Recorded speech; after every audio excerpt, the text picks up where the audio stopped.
Hello, and welcome to PlayStation Unchained. I am your host, Neil Bolt, once again, here to talk about PlayStation-based news and other shenanigans and filming bobs.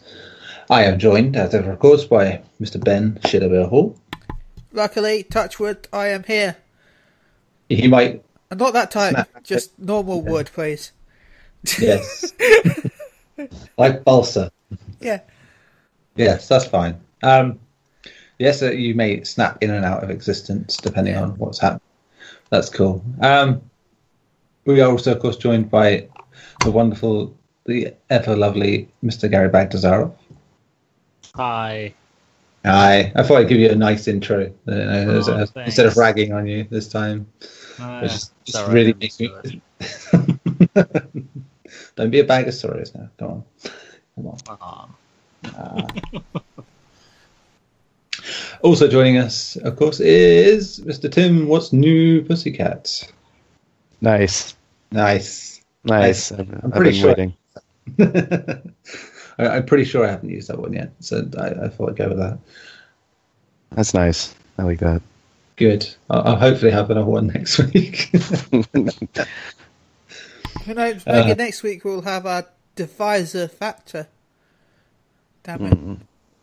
Divisor factor. He's Chris Divisive. Yeah, I mean, that wouldn't be a bad name. He certainly is.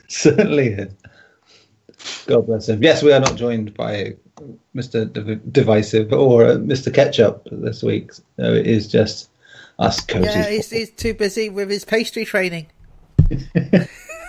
Which he'll fail because he'll put ketchup in everything. Ketchup pastries, yeah. Saucy rolls. Saucy. Well, yeah. I mean, they are definitely a thing. So, yeah. I'm thinking of the name for his pastry shop. Oh, Saucy Buns. The Saucy Buns. Yeah. Wait, that's the name of his pastry shop that he wants to make? I don't know, but it is now. And he's not here, so he can't say no. So yeah, I will totally visit the shop. It's not in Vegas, Gary. I promise you. Sure, just take it away from me. That's fine. You can't always live the dream. I'm sorry. You have to live in the real world only occasionally. But I mean, well, what's this real world? I'm confused. Well, apparently it's the one where we've made a pastry shop called Saucy Buns. So. A ketchup pastry shop at that. So yeah. You better copyright that shit because people will take it. Well, yeah, it's on record. We've got it here. So yes, we've got audio. Yeah. Are we copyrighted? On this, the 27th of May, 2018, approximately 8:30 in the evening, UK time, we did indeed come up with the idea of a ketchup pastry called Saucy Buns. Yeah. I mean, that would work if you were just like doing a breakfast place, wouldn't it? And you wanted to make like bacon bats with ketchup. Yeah. Saucy Bats. Before we carry on, we should probably talk about PlayStation things. That's always a good thing, isn't it? We've got a lot of games played stuff, but we'll get to that. There was talk of Sony thinking about, I mean, this is as tenuous as you get with these things, but John Codera has only mentioned that they looked into the idea of doing what Nintendo have done and having miniature versions of consoles sort of preloaded with games from the past. And and the PlayStation 1 would sound like the best idea for that one. And we took to the Twitter sphere to find out what people would think. What game they would? Yeah, I know, not a good idea always. But the Twitter sphere. The Twitter sphere. Oh my god. Yeah, we just asked, what game would you most want to see? What game? I might add that, by the way. I asked the question, which of course is interpreted as I'm going to name every game I ever owned and put that down as my answer. That's usually the way of it. No one picked Hugo the Troll. apart from me. Hey, I picked one game, I think. Did you? Oh, I got a lot of comments, and I only see Gary's, which was in response to our very own Twitter. Oh, I'm sorry. I put like 3 things down. Well, I said, if our recent discussions are anything to go by, then whatever isn't Chrono Cross will be fine. And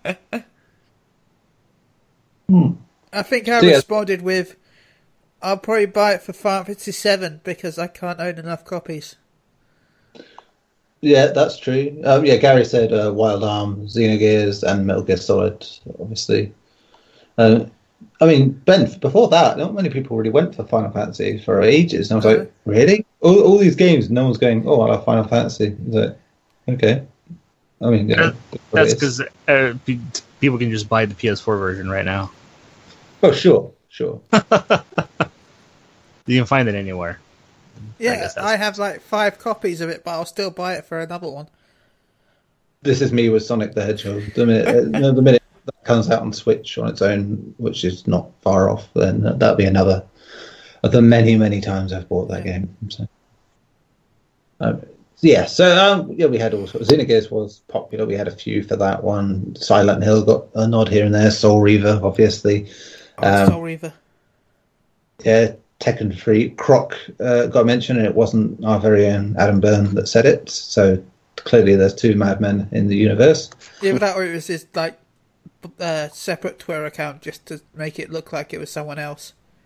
You know what? Yeah, could be. Come on, guys. Nobody does that. Nobody would purposely make accounts to, push their agenda in any way, shape, or form. No one would ever do that. Or harass reviewers like Gary. Nobody would do that. Please sign my guest book. We'll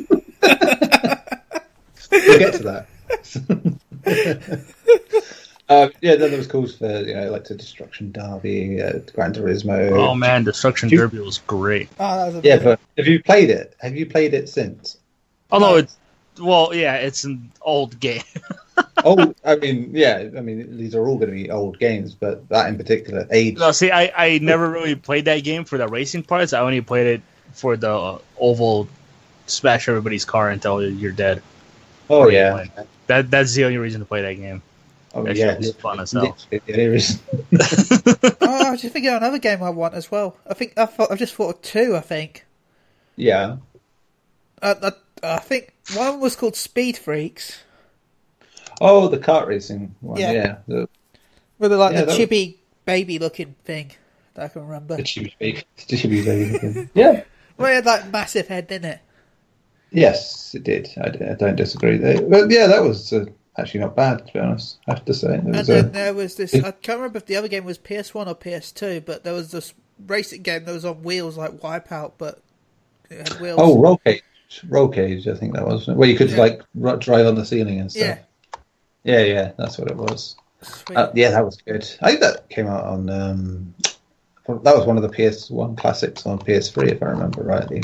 Oh, wow. I think it'll be very hard for them to pick some games. Because there's a lot of fantastic games. Yeah. I suppose what I should have said is, if you could pick one game to define the basis, because this is what if you're going to have a collection of games on a PS1 Classic, you want them to be the ones that are synonymous with that. You don't go and put like a mini SNES out and then just have no Mario or yeah. Oh my God! Thank God that mini SNES came with R-Type only.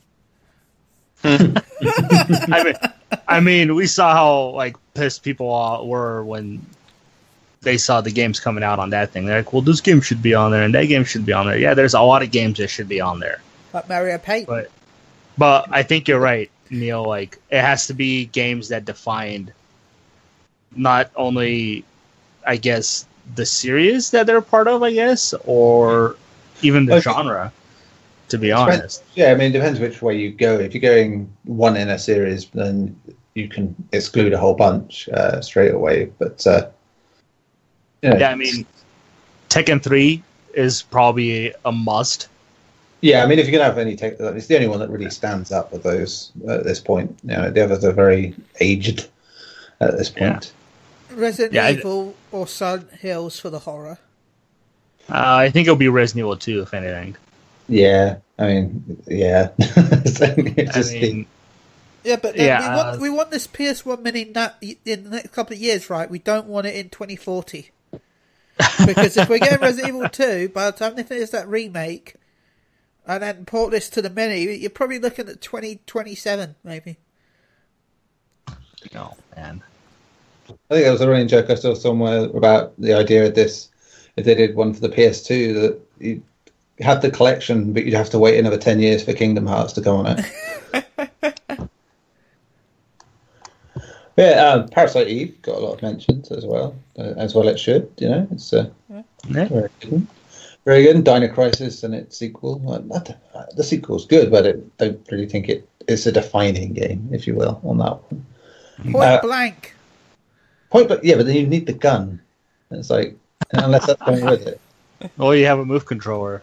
When you talk about that, what about Bishi Bashi Special? Does anyone remember that? That was amazing. That was like WarioWare before it was WarioWare. Yeah. That was great. I love that game. I miss those type of games, to be honest. Yeah. I mean, again, doesn't define it, but it's one of those oddball things that does, kind of. So I want to say that's the one thing PS1 was great at. That's the problem about trying to define that generation, is because it was that generation where it was kind of like, oh, you have an idea, sell it. You want to be a man being chased by a giant cube as music plays? Sure, why not? Do you want to be a rabbit that bounces along a wavy line in time with the music CD you put in? Yeah, that's a decent amount of money right there. Ribbon. Lovely. Do you want to be a cube that goes around a square? No, what was it? A ball that goes around a cube, collecting bananas and apples and stuff. Why not? Why not?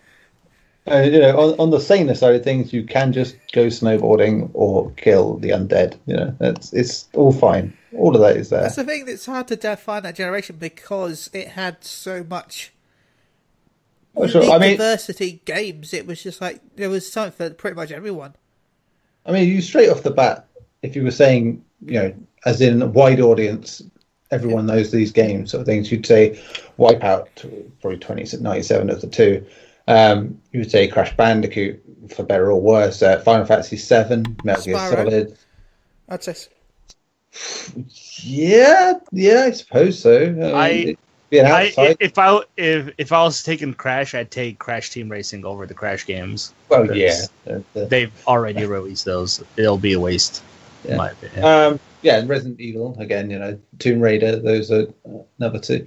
So yeah, they're the big names. You could say straight away they got to be on there, and then from there it's just like filling out with like, well, it did this weird shit, Parappa the Rapper, for instance. You know, it's an off the wall game, but it's good to have on there. I loved Monster Rancher, where you could put in different CDs and it would generate monsters. Vid Ribbon did that as well, didn't it? Yeah. It's like, God, the process was fiddly, and you'd think they would have updated that properly. Just that would have been a dream if it had been done right. Just to have nowadays, they should just make you be able to read a USB drive. It'd be amazing. Right, you'd have like infinite numbers of levels, just by playing Spotify, for crying out loud. There were so many suggestions, and I think we've probably mentioned a few of ours there. Tim, what about you? Any particular game that you would definitely want if such a thing? Shit, I don't think it'd be defining. No, but yeah, it's fine. Man, there's a game that had a special place in my heart way back when, and I could never beat it. It was really hard, but I played a lot of it. The first Digimon game. Oh God, it was so hard because you had to, it wasn't just like controlling a Digimon. Like you were just a trainer, and you were not only trying to keep your Digimon fed and healthy, but you were also trying to help use them to progress, right? Just progress.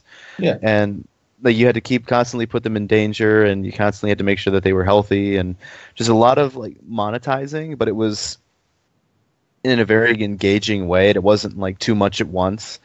It was great. But it was so hard. I couldn't beat it, but I really wish I could play that game again. I think that'd be one I'd love to have on that console. Yeah, that's a good shout. It's kind of like the Monster Rancher game too. That was a fun game. Mm-hmm. I miss Monster Rancher. To see some Tony Hawk's Pro Skater. I mean, that's obviously not the second one because I don't think they'd be allowed to have the greatest game of all time on there. You know? That's official, of course. Well, they couldn't have Metal Gear Solid on there? Well, you know, I'm just going from Metacritic, and the fact remains that, you know, Tony Hawk's Pro Skater 2 is better than anything. So, pretty much. Bros will be bros. Yes. I know we covered this multiple times during the tournament of the Overrated, but how was that game so high? Just don't get it. Oh, man. Man, it's not even the best Tony Hawk. That's the worst part about it. Anyway, deviating slightly. That was that. We just thought we'd go over that for a little minute. So we got a fair few replies, and they were and Vagrant Story. Yes, I will always shout for that one. Thank you. Who was that? Hosue. Man, I've always wanted to play that. I'm so shocked there was little response for Chrono Cross. Man, who'd have thought it? Chris didn't respond then. Well, he's too busy with his hookers and blow. And below. I mean, elaborate by all means. You know, he's got to visit Alfonso's pastry shop first. Oh, sure. Did I miss some subtext about his pastry shop that it is in fact a sort of brothel? But why can't it be both? You want a snack afterwards, right? I don't know. You don't want the glazing mixed up. It's just not right. Ben's officially lost it. Yeah, you'd think that's something that they'd find in, I don't know, a place like Vegas, maybe. Yeah, maybe that has something to do with the conversation. Yeah, maybe it does. But you know, that's for us, I suppose. I like it. Inside. I mean, yeah. Which is always a great thing to do on a podcast. You know, when people are listening and like, well, that's fun. I'm not involved in the joke. To be honest, they don't. They wish they. Yeah, in all honesty, don't want to be. DM Chili, he'll tell you. I'll tell you all of the things. Yeah, maybe not all the things. Yeah, there are some things we want to leave away from that. I suppose we go on to the regular stuff now, which is talking about what we've been playing. Ben, you wanted to talk some Final Fantasy 14 stuff this week, which I am allowing, because I am a generous god on this podcast, apparently. But no, because this does sound interesting, to be fair. I've seen this sort of thing in other games, and it sounds novel. So please, Ben, tell me about the thing you have been seeing in Final Fantasy 14 this week. Basically, there's a group on Twitter, or you can follow them on their website, called The Stage Reborn, which is a group of people that do events in video games. Now, the last few events they've done it in Final Fantasy 14, and basically they recreate plays or stories from real life or other video games inside a video game using the assets in the game only. So there's no like items modded or anything like that. It's just everything that's in the game. Anyway, this Friday and last night, and I think today is their last day, they have been doing a Stage Reborn I Want to Be Your Canary, which is a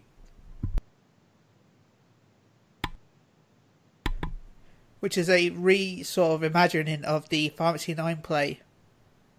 Excellent. And yeah, it was amazing. I was a VIP for the Friday night to represent Milgogo around and Phoenix Down Radio.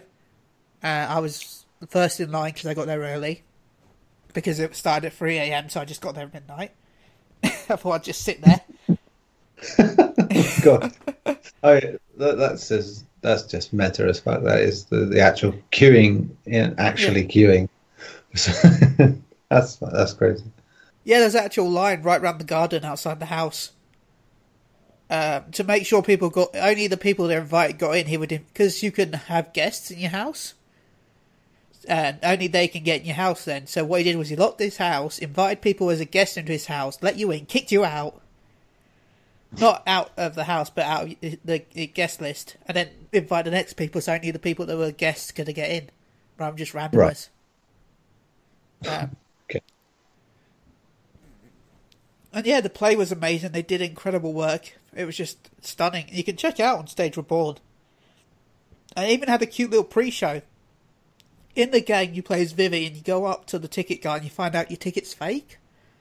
They actually had someone dressed as Vivi walk up to the ticket guy, do the same dialogue as the game, and then they said it was fake, and then he ran off.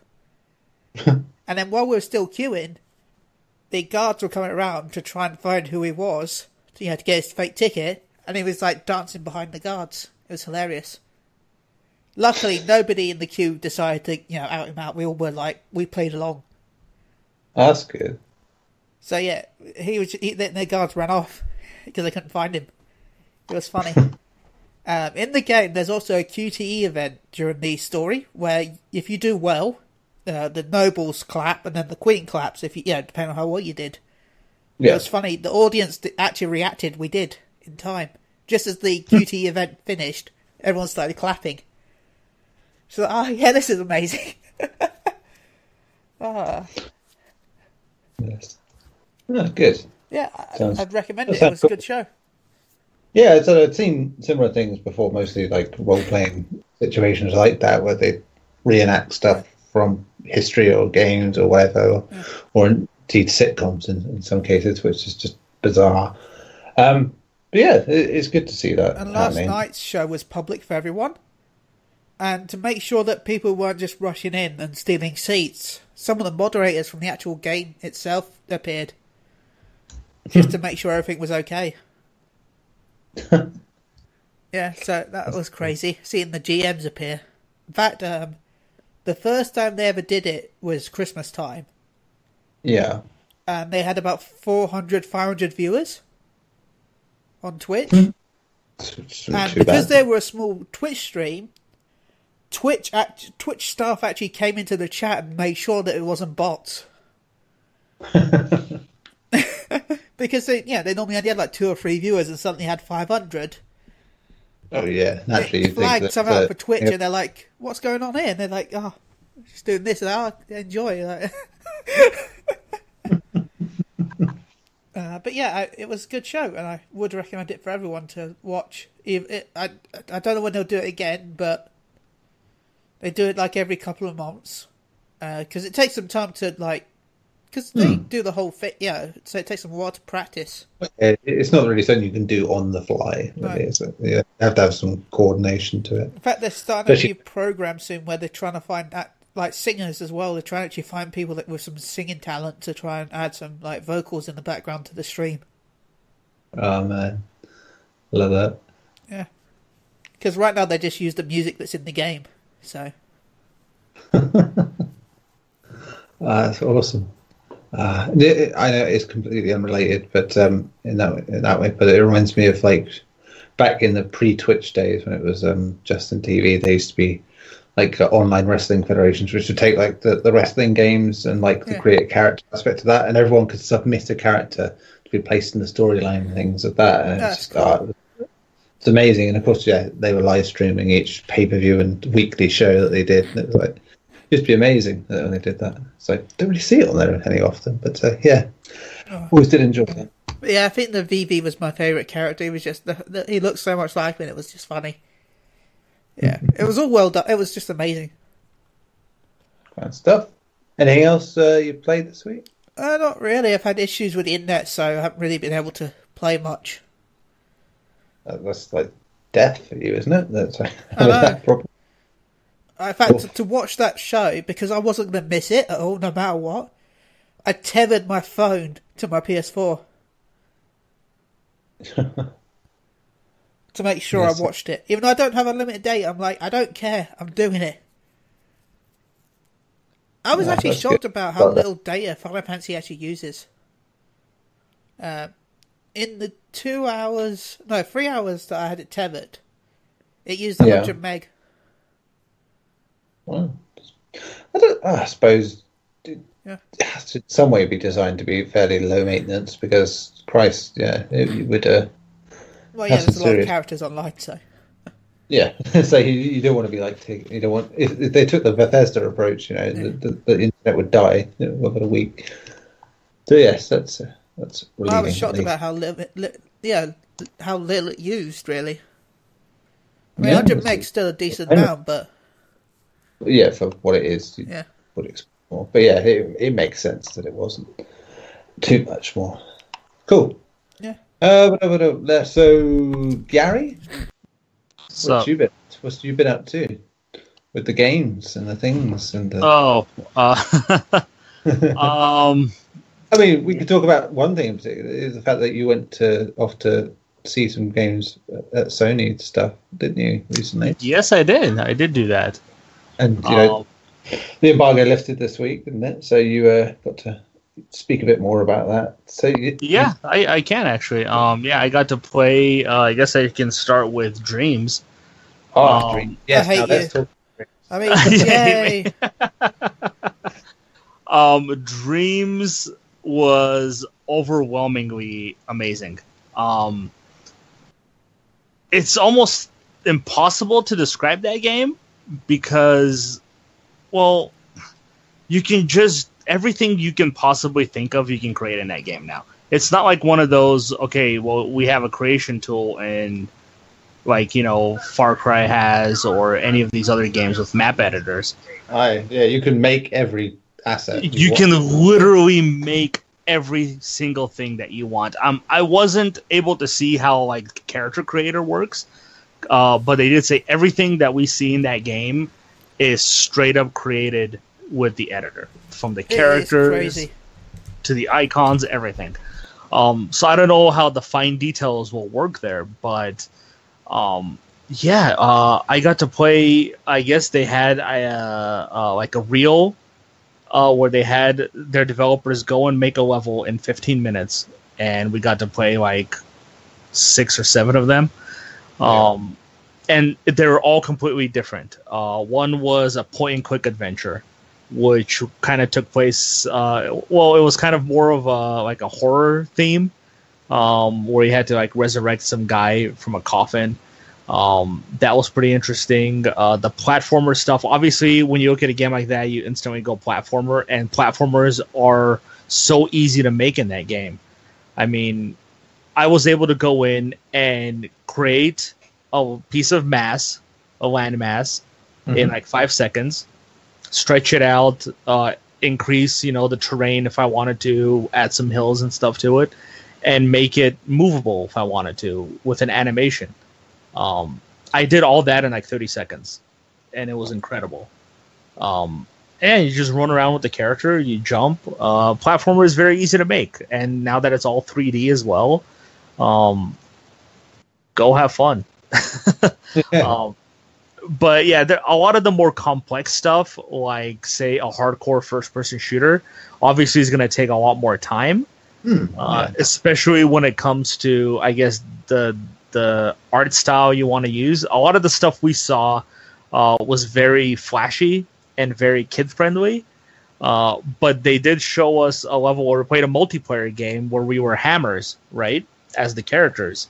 Yeah. And we were up against each other to who can nail these nails into the ground the fastest between the two of us. And we can go in and like peel the nails off from the other one to kind of force them to go in and hammer some more stuff in. We also played a sports game with the hammers where balls will fly in, and it was pretty much like soccer or football where you had to hit the ball into the opponent's goal, but then they can also lower a shield which will fall down and block their goal, so it will be that much harder for you to hit it. That was fun. And then the other multiplayer one we got to play was where we hit the ground with the hammer and the ground would collapse in the direction that you're hitting, and the other person would have to fall to the ground and die. But yeah, a lot of incredible stuff. That one had a little more realistic graphics, even though you played as a hammer. It wasn't like cel shaded or cartoony. It looked like it used like real defining textures and stuff. But Yeah, we got to play a little robot level as well, where we were two little robots and we had to follow these lights to reach this big gigantic robot, and we never got to fight it because that's where our demo ended, unfortunately. But yeah, they're just talking about doing so many insane things. Like they're talking about you be able to, like, you don't have to make games if you don't want to. You can go in and make animated movies with no gameplay. You can go and make music. The music stuff was insane. Yeah, they did a video of it this week showing it off as well, and it was like, bloody hell.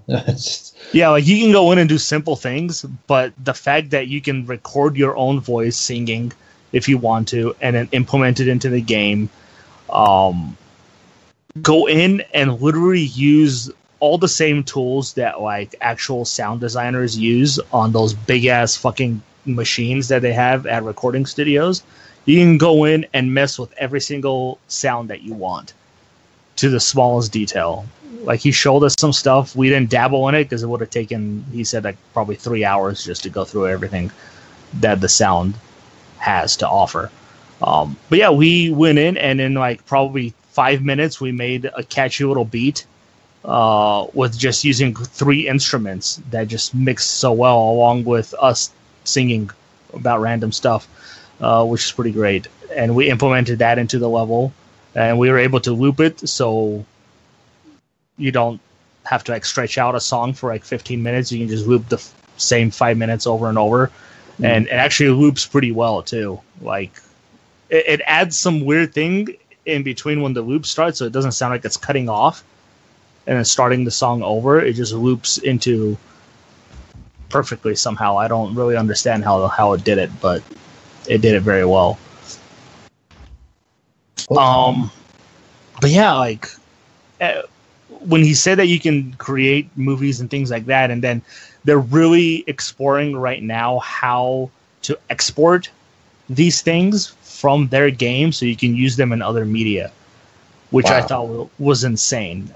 He said that they're looking into ways where people can go in and create character models and things like that and export them, and other like programs can use them, like Unreal and...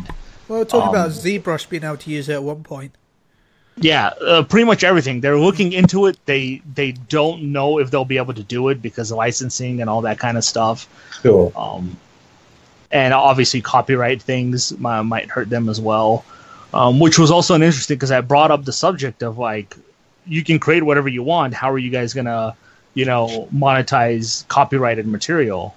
Like Marvel, DC, whatever. Like someone goes in and creates Metal Gear Solid if they wanted to. They said at this point they can't really control it, but if somebody reaches out to them, like a Marvel or DC, and tells them what's going on, then they will go in and pull it. But they're not. They can't really stop people from doing it. No. And the cool thing is, like, he also told me, like, when they were doing Little Big Planet and people made like a lot of these comic book characters, those studios were cool with it. They did get contacted by DC at one point, but they only contacted them just to tell them how cool it was that they're able to do that. But they didn't tell them, hey, make sure people can't make these characters. They were fine with it. So it's really just going to come down to what...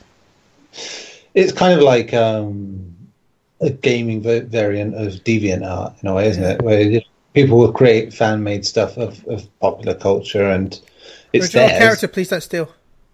Yeah, but people will share it out and about in the world. Yeah, as you said, the tricky things come into... But I know what they said, that each item that gets made will be marked as being made by a certain person. So there's no way you could... Yeah.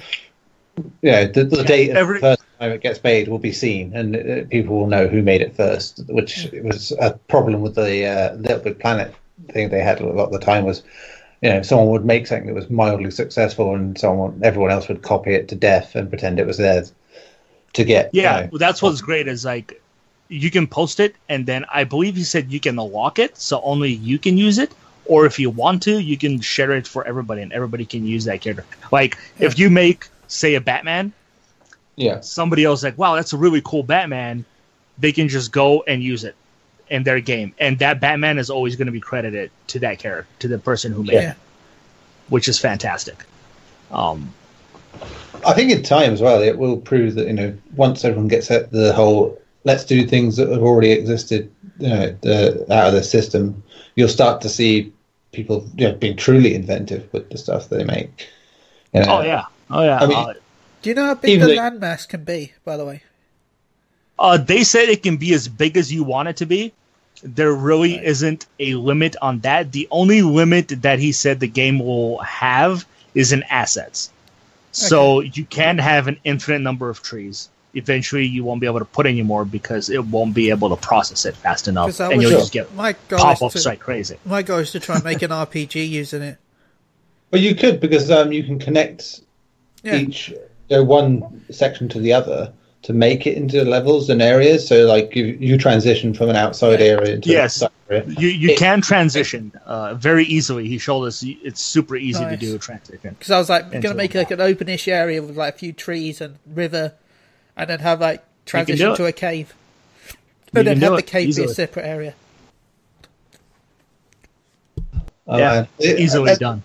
I mean, at this point in my life, it sounds like the perfect chill game thing to do. Not even a game, really, but in the sense of just fiddling about with that and making something would just be really cool. Mm-hmm. You can make a fighting game, like Gang Beats if you want to as well, which if nobody's played is pretty damn fun.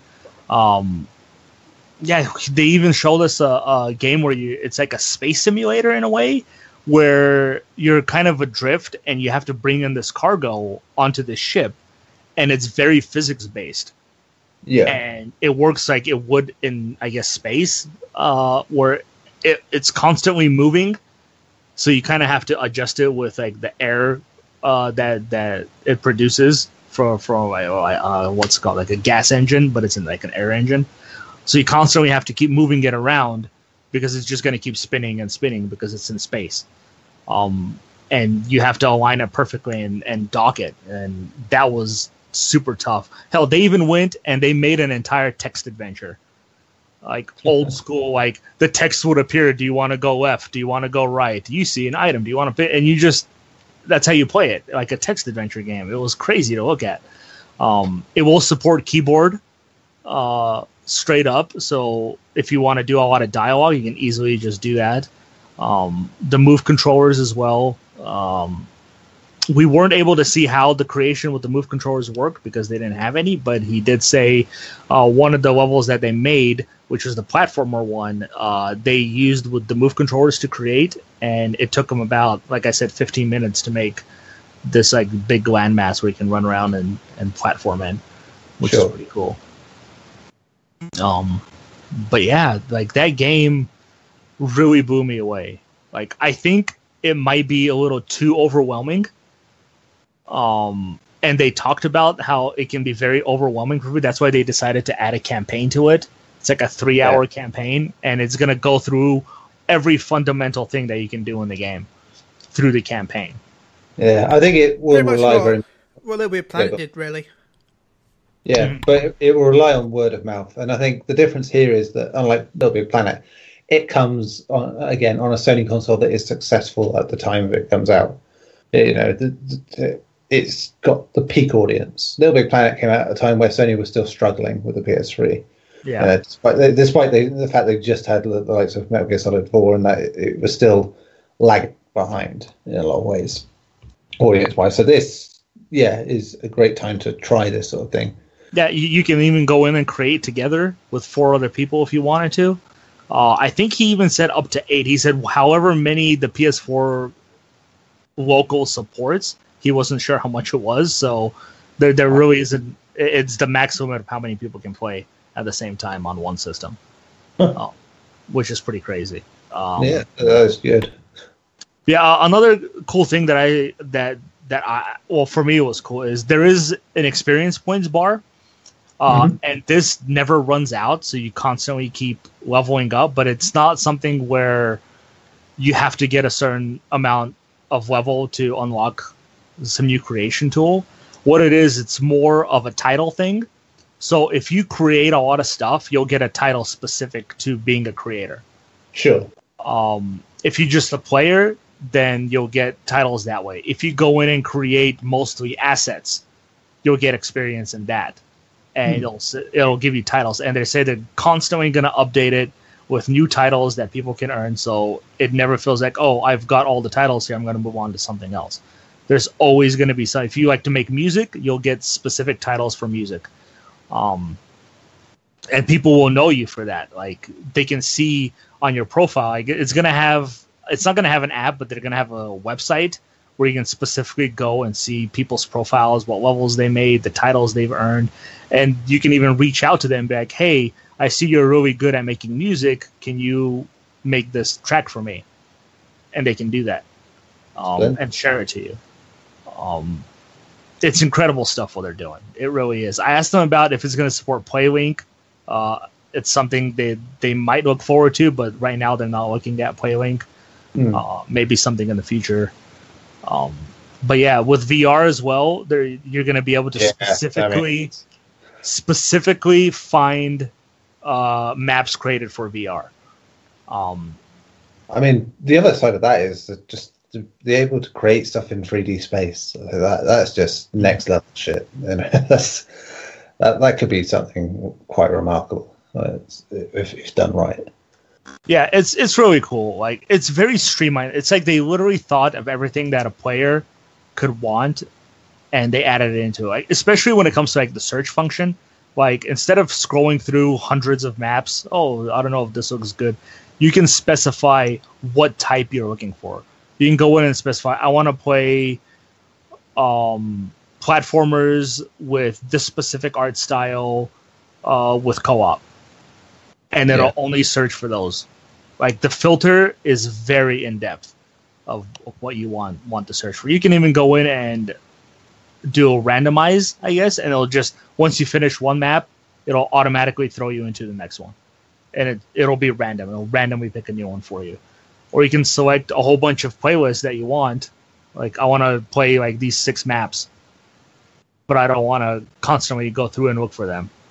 It'll just go through those 6 that you want. Like, they've really thought pretty deeply about how they can make things a lot easier for players who just want to play rather than create. Yeah.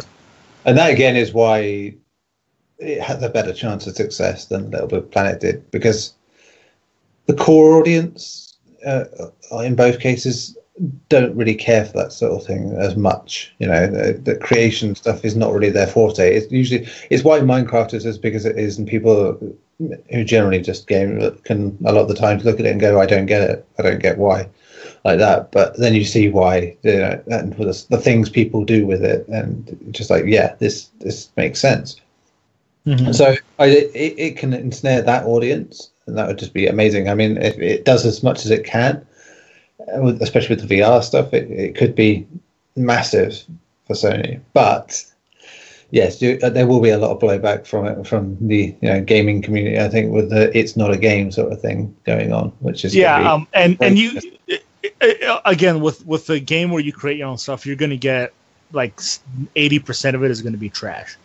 Yeah. And there's really nothing you can do about it. One cool thing they did say is they're letting the community vote on what's good and what isn't, in a way where you can rate someone's map, for example, right? And if, say, it's vulgar, like say you're running around as a penis or something, and too many people don't like it, it'll get downvoted off of their servers. And so what you're saying is it's Reddit. Only the opposite way thing would happen. There we go. Oh, look, penises upvoted. Yeah. No, but they're essentially letting the community decide on what stays and what doesn't stay. Like, sure, they're gonna go and monetize things. Like, okay, you can make a game where you're having sex with animals. They're not gonna let you do that. If obviously they won't be able to see it, but people will be able to report it instantly, and it'll get thrown off right away. But I like the idea. I mean, I like the idea that they're letting the community essentially decide what is something fantastic and what is so trash. To me, at least, I like that idea. Yeah, I'm not sure Lars von Trier would like it. Let's put it that way. But I'm not sure how much I like it because I don't. People are dicks. people are dicks. That's true. But I guess it just comes down to majority vote. It's like a voting system, I guess. And that's Yeah. that's foolproof, surely. Oh yeah, that is. I would trust that over anyone. I mean, it's not like people have been voted into office because. Well, you know, if a majority is like 51, 52%, then fine. Yeah, that's great. I'm sure it'll be working. Well, you know, what can you do when you're gonna have I know. thousands of maps uploaded every day? You can't possibly see them all. Oh no! I mean, you just have to do what you can, filter-wise. But Yeah, and essentially that's what they did with Little Big Planet. They did what they could. yeah, I can see the Daily Star headlines now. It's just, PS4 supports penises. parents rage over sick penis game. That's it. Another cool thing that, if I remember correctly, they said they're gonna have, I guess, a daily thing. Well, not a weekly thing where Media Molecule will find the highest rated maps and feature them. They did that with Little Big Planet, didn't they? With Media Molecule picks. Yeah. Yeah, I mean, probably. There are people that work at Media Molecule, Molecule now because of the stuff they made in Little Big Planet. You know? Yeah. And that's, I think, really cool. So they're going to specifically feature certain people and certain levels that they make. And if, I guess they say they're going to have a lot of community prizes and events and things like that, where like highest rated people will earn exclusive rewards that only they will be able to have. That my Sure. cool exclusive outfit I had on Little Big Planet. It's cool. Yeah, like if you're like this fantastic creator and everybody loves what you're making, like they'll give you tools that other people might not have to I guess. Well, not tools, probably rewards. Yeah. Of some kind. I don't know exactly what they're thinking of right now. Because I found some bugs in the internal alpha of Little Big Planet, I got an outfit that's like you could only get if you found bugs during that phase. It's like a little bug blaster outfit. Nice. And like Little Big Planet, you can go in and create manually whatever you want, or you can find things that help you. Like the items, they come in like the spherical bubbles again, and you find those, and they essentially help you. Pull like, okay, I don't want to create a signpost. I'll just use the one they have and just modify it, and you can do that. No, I think the biggest that's what a lot of question those items everyone are. has on our minds. When's the beta? Don't be surprised if it's during or after E3. I may need new pants now, which I can create in dreams. Yay! Right, the stuff that started to leak out the last week that's going to E3, it's like on a personal level, it's like I want to marry this month coming up. It's just so damn good. Yeah, I wouldn't be surprised if they announced the release date at E3. I think that seems very imminent. They should not demo the game at E3. Like, I'm sorry, the game just does not demo well. People will look at it and they're like, "What the fuck?" Like, it's good that I had the head creator of the game sit next to me and explain the game to me. Well, it's impossible. It's why it's worked so well. The way they showed it, I think, was like back at Paris Games Week, they did a sit down with Tim Schafer, like hosting of them describing what they're doing and having it on a big screen in the background. All of them sat on a sofa chatting about it, and it worked. A 45-minute chat with them did more to sell that game and what it can do than trying to show it off in a show reel, because it just, you say, it doesn't translate very well at all to that sort of thing, which is good. So yeah, we talked about that. As we're taking up a lot of time, you on the lower side of things, if we can keep it short on it, Days Gone you play Days Gone, and that's a bit rough at this stage, which is understandable. Yes. It's far very away. understandable, and I tried to make that clear in my preview that it was an alpha build of the game, and I specifically mentioned in my preview is that these are things that they should be able to fix easily by the time the game releases next year. Sure.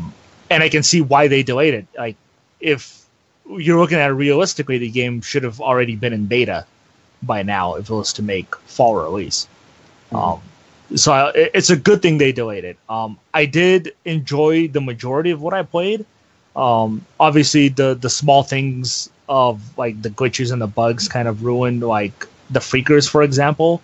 What they just did not pose the threat that I assumed they would, simply because I just mowed them down with my axe the whole time and they couldn't touch me.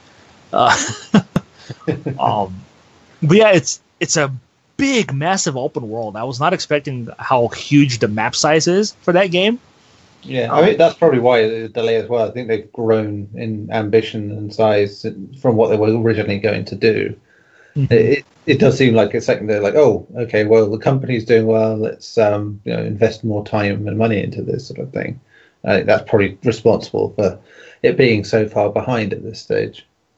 Yeah, the biggest concern for me with Days Gone is it feels too much like a gaming game, if that makes sense. It doesn't feel like, when it comes to Sony's first party titles, they've done so much to kind of move away from like, okay, this is just a video game, into more of a, this is like an interactive or experience type of game. Sure. Like The Last of Us, Uncharted, even God of War. This one feels too much like just a video game, and rather than a third party sort of thing, almost, rather than a game that's made for better or worse for monetary value rather than for being enriching. Yeah, like, and it's very clear when you look at like the upgrade system in the game. Like, you have the three, the melee, the firearms, and the survival, where you kind of play in the game. It's like, okay, I leveled up. Do I want to unlock my ability to find crafting materials a lot easier, or do I want to upgrade my ability to slow down time, go into bullet time when I'm fighting enemies for a short period of time? It's stuff like that kind of turned it off for me, especially after all the games that Sony has made on the PS4 feeling more like this crazy story-driven experience, and less like, okay, this is just another video game. I think it's the other thing as well is, much like with The Order, it's coming from a company that has not really done anything big before, and that's showing in terms of they're not quite used to this scope, and it's almost really the second tier of Sony's games, when you think about it, because there is a clear tiers to what they do. There's the high budget, high level, we promote the shit out of this stuff. There's the next level, which is like the pretty ambitious or pretty big, standard games that you probably call your double A's if you're being like that. And then there's the smaller stuff that's a bit more adventurous, a bit cheekier, and that doesn't get advertised quite as much, but they usually get plaudits, do well, have a cult following, and I think this firmly fits in the middle ground. I think people are expecting too much of it in a way, which and in a way, it's not really their fault. Like, no. Sony's first party games have been so stellar lately, that it's almost unfair for this team that only made handheld games to go in their first big AAA title. And in a way, I just feel like it may be too ambitious for them at the end of the day, and maybe they should have scaled it back down a little bit instead of making it, I guess, this massive open world. But then you'd have the problem that it would very much be too much like The Last of Us, which is, the problem that they're facing as it is it's just like a boring The Last of Us is the common. Yeah, and it's sad because like when I got my hands on it, everything felt like The Last of Us to me. And I know I shouldn't compare it that way, and I know the developers really hate the comparisons, but everything is almost identical. Like, the crafting wheel is exactly the same. Like, almost no difference there. The shooting, the lack of resources that you find. It's very much an open world Last of Us, like a B version of The Last of Us. And the comparison is almost impossible not to make. And it's like The Last of Us is the road. This is Z Nation. Yeah. It's no slur on Z Nation. It's just like it's a very different beast. Clearly made on a lesser budget with less creative grace, I should say. Yeah. Yeah. I mean, they still have a year. Exactly. Probably not a year, but until the next year the game comes out. So they have plenty of time to refine a lot of stuff. So I think that's also why they've had these previews, is to just get the feedback they needed to see where it's going. You read a lot about this in developer stories that sort of thing happens. Yeah, and they were constantly watching everybody. It's not like here you go play, and they went off and did their own thing. They were literally standing, breathing over your neck the entire time as you were playing it, in case you had questions, in case you needed anything. Which I did. At one point, I had a question where I had to find gas to fill up this generator so I can get into one of these containment areas. And for the life of me, I couldn't find this gas can at all. I was like, where the fuck do I find gas? I don't understand. And the guy finally told me, oh, you just got to go behind this truck and find it. And like the game has a thing where I think you press R1 and it like scans the environment for you, which again really takes it out of the experience. And like it highlights all the things that you can pick up. And it just wasn't picking up the gas tank for me. I don't know why, but it just wasn't. Until I got a lot closer to it. But eventually, he told me, oh, you can grab it here, you can grab it there. I'm like, cool. Thank you. Wasted a lot of time looking for that gas canister. But this is all good. Hopefully it is feedback that they can take on board. Yeah, for sure. And I'll quickly go through the other ones I got to play. Just quick hits. Yeah, Creed, Rise to Glory. If you're a boxing fan, this is a must for all boxing fans, I think. It's very, I won't say it's very simulation, but it's going to tire the hell out of you. This is a fantastic exercise game. And I feel like I kind of hurt my shoulder. My shoulder hurt for a couple days. That was a fun game, though. The training sessions you do in that game are super fun. You pretty much have to hit these targets on this dummy. You have to hit them in order.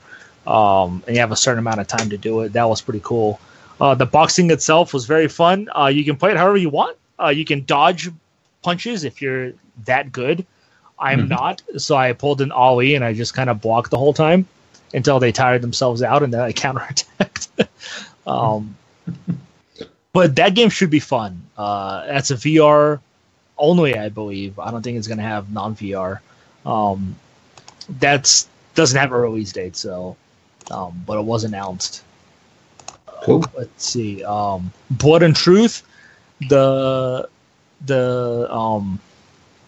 you guys call the way those guys talk? Cockney, I think it was. Cockney. Yeah. That game was not what I was expecting it to be. I thought it was just going to be like a first-person shooter. It's technically not. It's more like a Time Crisis virtual cop game, where you're constantly behind cover and you kind of tell him to move to the next point of cover when you're done killing off the enemies.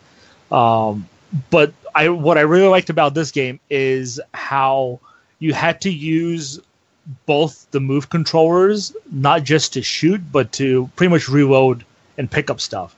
You can be shooting one guy, and then like you'll find like a box of ammo on the crate. So while you're shooting, you can reach up and grab the ammo with your left hand if you want to. You also have your gun belt, so you have to take a clip. Like it doesn't automatically reload your weapon. You have to take the clip and slide the clip into the gun.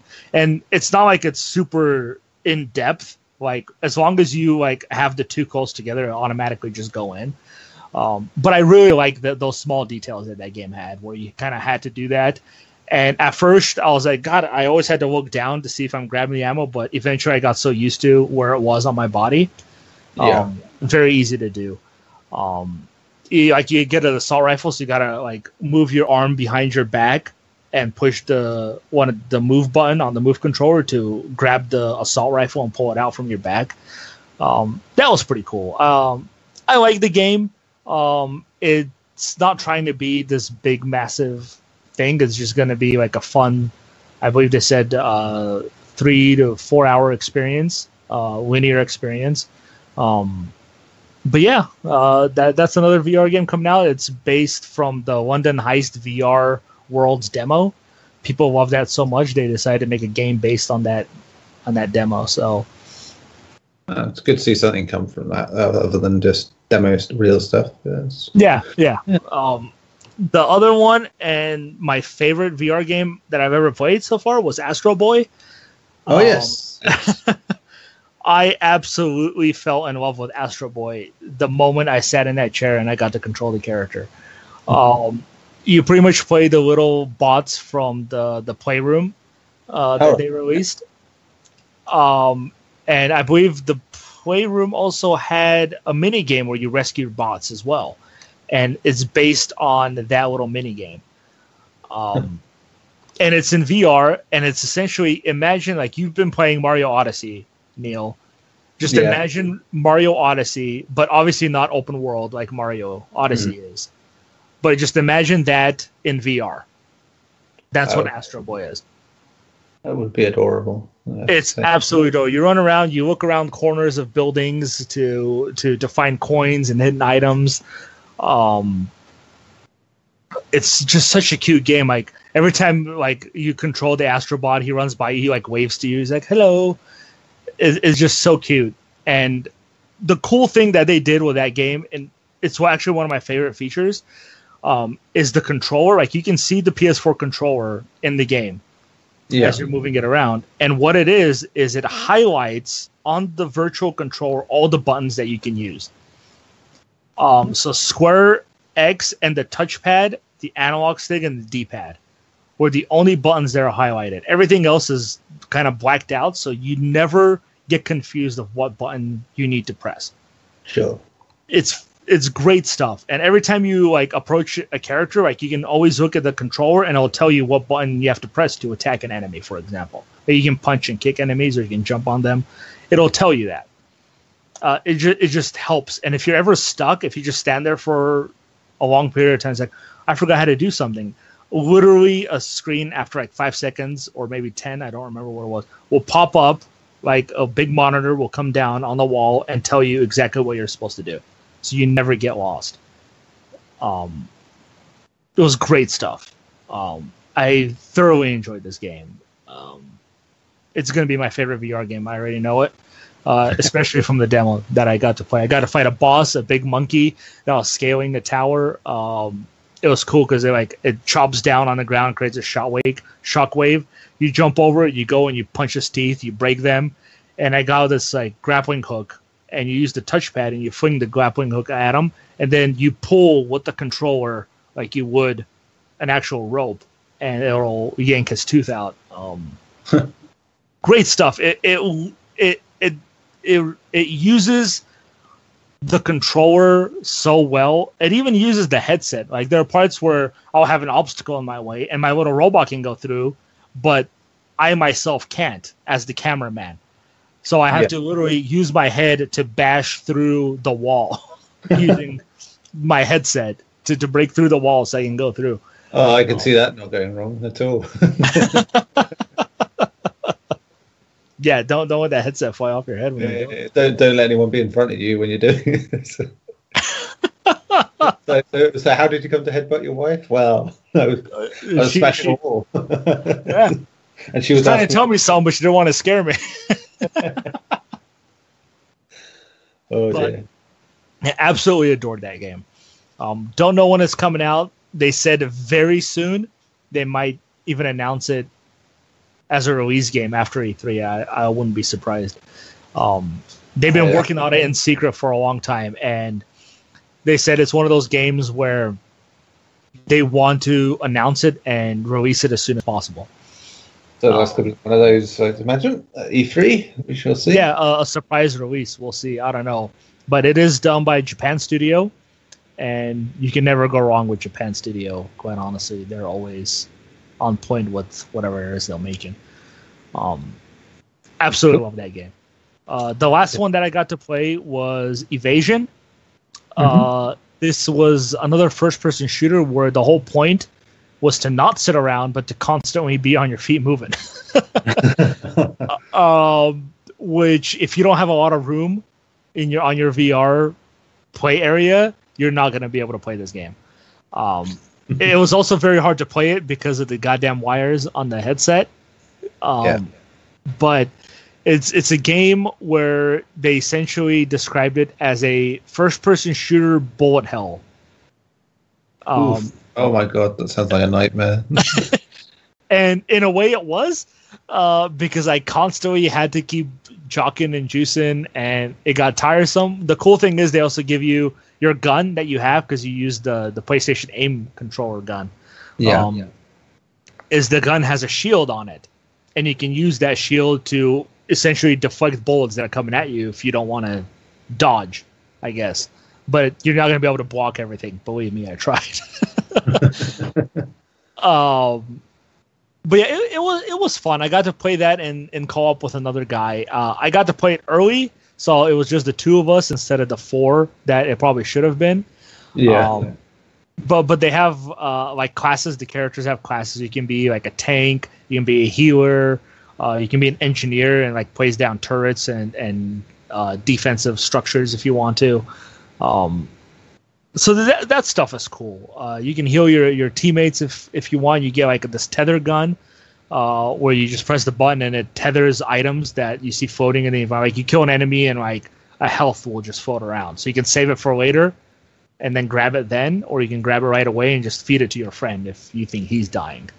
You can also grab low-ranking enemies or enemies that are almost dead and use them as a shield as well. That was fun. Grab this like big ass robot and it's like all flailing trying to get out, and I'm just using him as a shield as like enemies are just bombarding me. It was a decent game. It just requires a lot of motion, which makes sense by its title, Evasion. I mean, you must have come back in great shape after all that. I was exhausted by that whole event, man. So tired. But yeah, movement wise, you can play full locomotion if you want to. I tried, but because the game has so much movement, I almost died. Literally, or just in game? No, literally, because like I'm moving and I see bullets coming at me, so I dodge with my actual body while still running forward, and it was so disorienting. I'm like, how the hell? What's happening right now? Oh my god! I almost hit one of the dev people who was standing next to me trying to tell me something, but I couldn't hear what she was telling me because I had the big old headset on me, so I can hear the game. So I almost like headbutted her. I felt bad. But yeah, I had to switch to more of the stop where you kind of like have to click and the character just moves like that. I don't know if you guys have played those VR games where it's off locomotion. But yeah, those are the games I got to play. There are two more, but I never got a chance to get to them. It was Vacation Simulator, which looked really weird. Because you're just on vacation eating shit. That's what I saw people doing. Eating donuts and stuff, fishing and stuff. The other one was, I believe, Firewall, I think it's called. And what was that? Sounds like something I remember hearing about. Yeah, and it's like this 4-on-4 like Rainbow Six type of game where you go in. It's like a SWAT team versus some criminals, I think it is. And yeah, it's exactly what it said. It's Rainbow Six. Like you're dead, you're done for the match. You have to wait until the match is over. Very tactical. You like people like looking around corners and stuff, like moving their gun, doing a lot of bonfire. I saw people playing it. It looked really fun, and they were having a blast, screaming and yelling and stuff. Very teamwork heavy game, but I never got a chance to play it, unfortunately. That's a shame. Cool. But yeah. That was my event. It was quite fun. I'd forgotten that you had all that. It's good.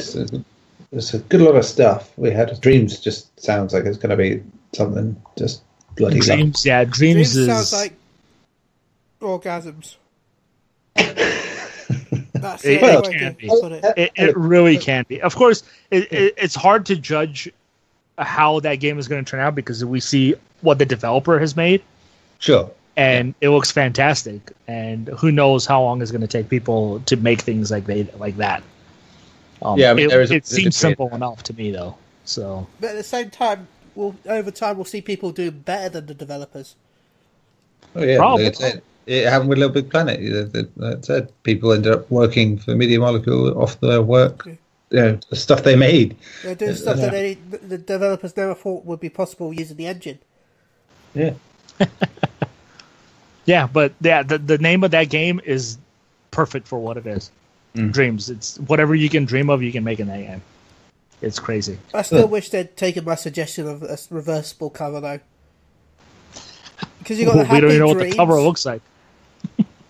Yeah, but you got the happy cover. Yeah, the logo Dreams. They should have a reversible Nightmares. Oh my god! when it doesn't work when the day one update hasn't shipped. So is that what it is? You just put that cover on. No, I don't know. Anyway, let's scratch on. Timothy. Yes. Oh, you are there. Sorry, just making sure you're there. That's, Yeah, we missed you. You've been so quiet. But I knew he had this coming up, so this is the main thing. I was obviously going to talk about Detroit, having reviewed it, but I guess you've played some, if I'm right? Yeah, I've played a little, yeah. You played a little. You had 4 or 5 chapters. Yeah, by all means, just, you kick that off. I don't know. I guess...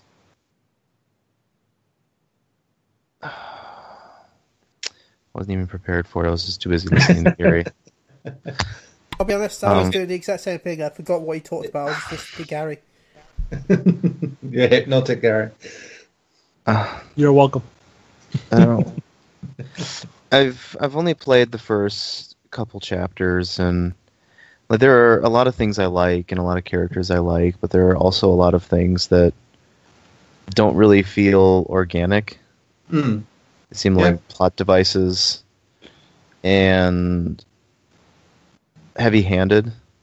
No, yeah. I mean, I said a lot. There was a lot of ham-fisted stuff in there. It's like, come on, you could have done that better. But at the same time, I was kind of relieved that it wasn't done worse. Just going on reputation. Yeah.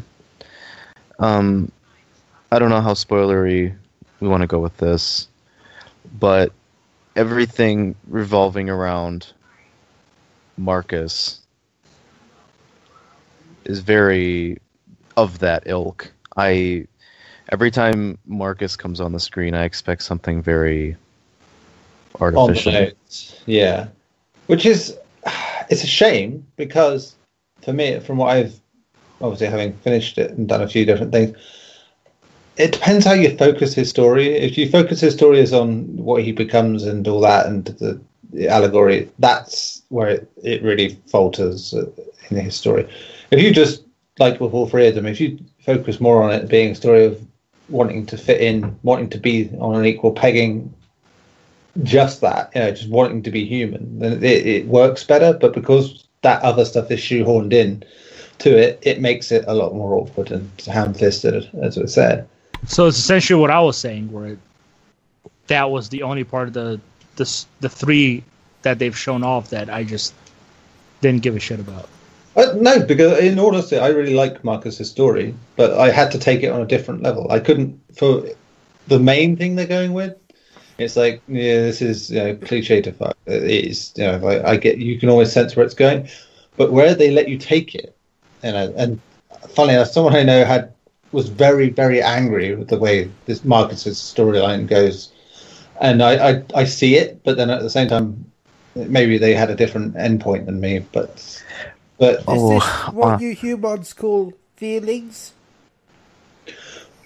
It is difficult about ruining things here, but it's just like someone said online that it's almost too dangerously optimistic, which I thought, come on, it's a video game. And it's like, well, no, because the optimism is always tempered with the knowledge that it doesn't matter. It's like you can be as optimistic as you like.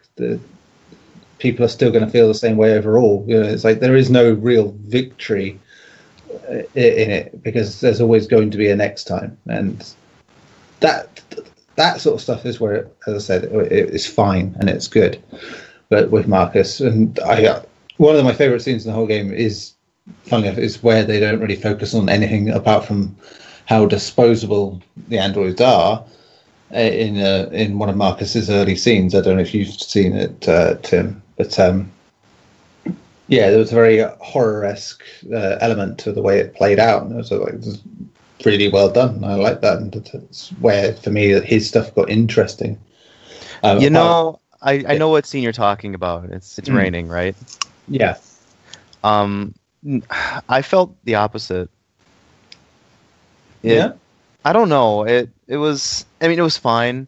I totally understand the symbolism, right? It's all there. But that's like the thing with it is that if you're wearing your symbolism on your sleeve, you're not going to be anything else but your symbolism.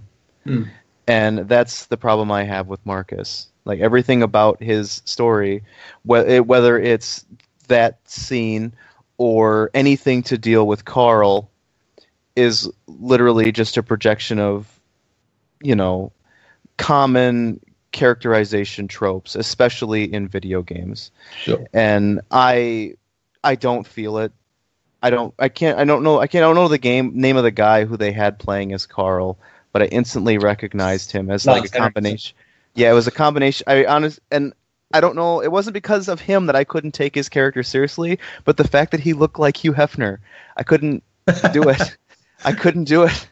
And well, for me, it was Lance Henriksen, who is famous for playing the android Bishop in Aliens. It was the laugh of him being a character who isn't an android.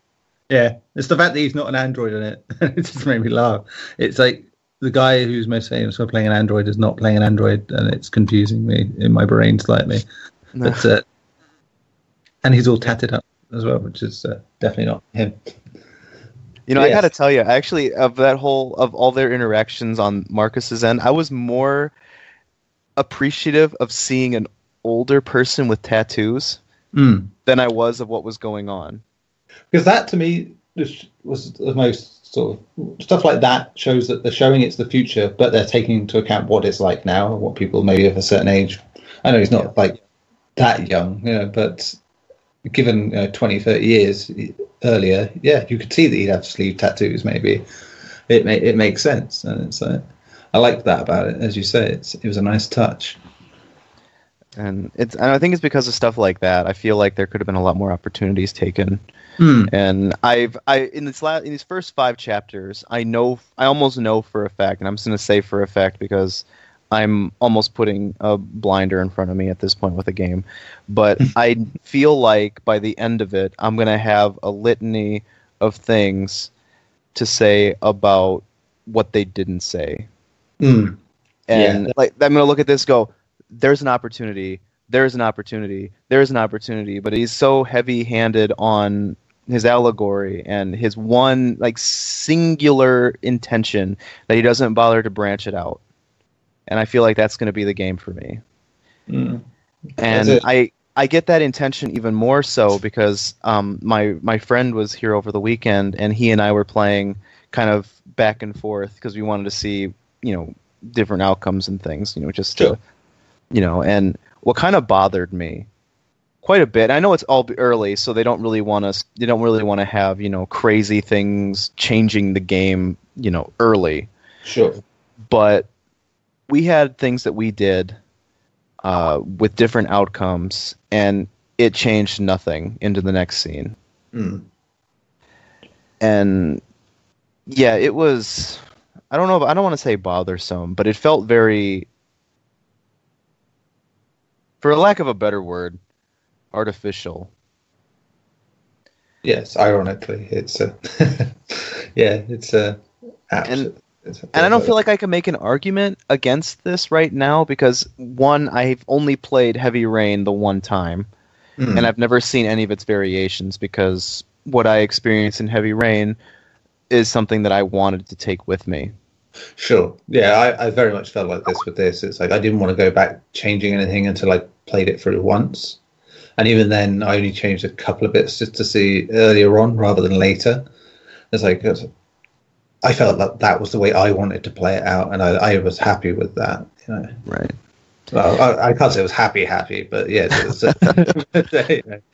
some decisions were when done. Some of the stuff was done in a split second, like it would be in a normal situation. It was like it was great that it made you feel regret for doing it wrong. But at the time, in your brain, you're thinking, this will work. This is what I'll do. It's like, and you kind of panic in your brain about what you should do. And it's crazy. I hated that I've made that decision. And very few games that use that sort of, make this choice now system get it right like that at times.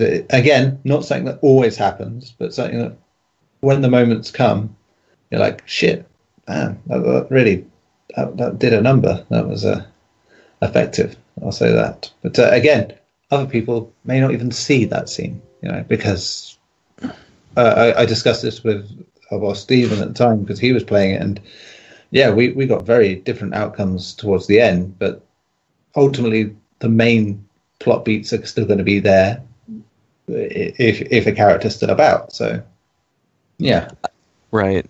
And I don't know if this is going to be much of a I don't want to I'm going to use vague words, but I think these words are going to be vague enough to not be a spoiler. But early on you have that first deviant, the first real deviant focus.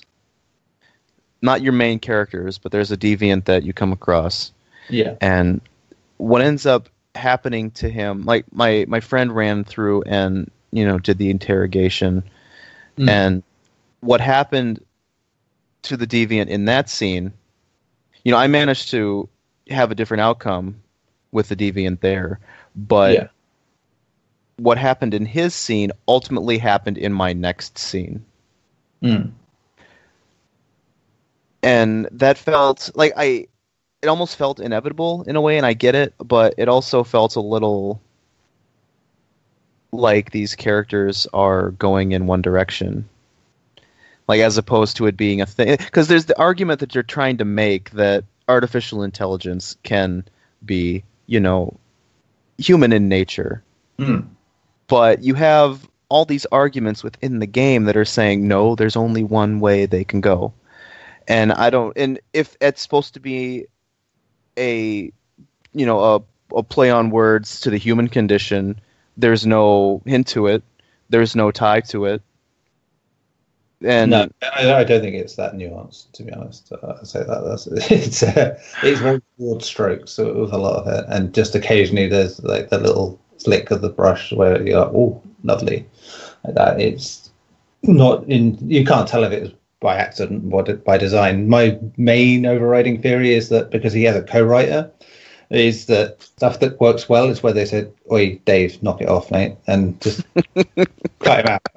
Like said, no, we're not doing that. I mean, not a spoiler to say, but considering his predisposition with female nudity and sex and stuff, that was toned down a lot here, which was nice to see. Even when they do romantic stuff with androids, it's not David Cage. Let's put it that way. It's not like we're not getting the heavy rain sex scene again. Let's put it that way. Okay, so that was awful. Yeah, I mean, like you get derogatory things in there, but it was also choreographed terribly and badly put together. It was just mechanically and thematically, totally everything about it. It was just like, it's like, oh, my son's missing and there's someone out framing me for murder, but sure, let's totally have sex. You're having sex in a mocap suit. There's only so much you can do. Well, for the plot, yeah. No, but, well, with the David Cage plot, there's only so much you can do too. I don't know, utilize the I mean, I'll tell you what, when he gets like name actors in to do stuff as well, it does seem to help. They seem to get it a little better. I don't know. It's like Ellen Page, for all the shit she got put through in Beyond, did a really good job with it. Willem Dafoe and his was probably not mad enough for my liking, but in that game, William Dafoe was fantastic in that game. Willem Dafoe is fantastic in anything. I don't know, man. I've seen him more enthused. Like, have you seen Antichrist? I knew you were going to mention Antichrist. Yeah. What is it with you in that movie, man? That's two Von Trier references in one podcast. That's dude, man. Like, that movie is above a bar that can ever be set. Like, it's crazy. Insane. I hear his latest film is just as contentious in that regard. So, yeah. Let's talk about that after the podcast. All I know is I know him from one movie, really. 2, actually. And You're gonna I say can't Spider- say in this movie, in this show, because it's not PG. It's Oh, that right. movie with Madonna. Oh, I Oh, was gonna say Batman, I but was going to say Boondock Saints. yeah. But sorry, my go-to answer is always Spider-Man. So Well, I know that as You know, well. I I know forget he was that in and there. Spider-Man. where he played the Green Ranger from Power Rangers. Oh, those movies were awful. Oh, I No, love they weren't. They were amazing. Oh my Don't you God. dare say that again. I want more emo Downton Peter in Dude, my Anyway. Tobey movies. Maguire makes everything awful. Anyway, Tobey Maguire is the best Spider-Man we ever had. Whoa. says the same guy who likes Nicolas Cage. I like the bees. I think, Christ, we really do need a podcast to sort like Yes. You hate good things, Tim. That's all it comes down to. I don't know, man. I love William Dafoe.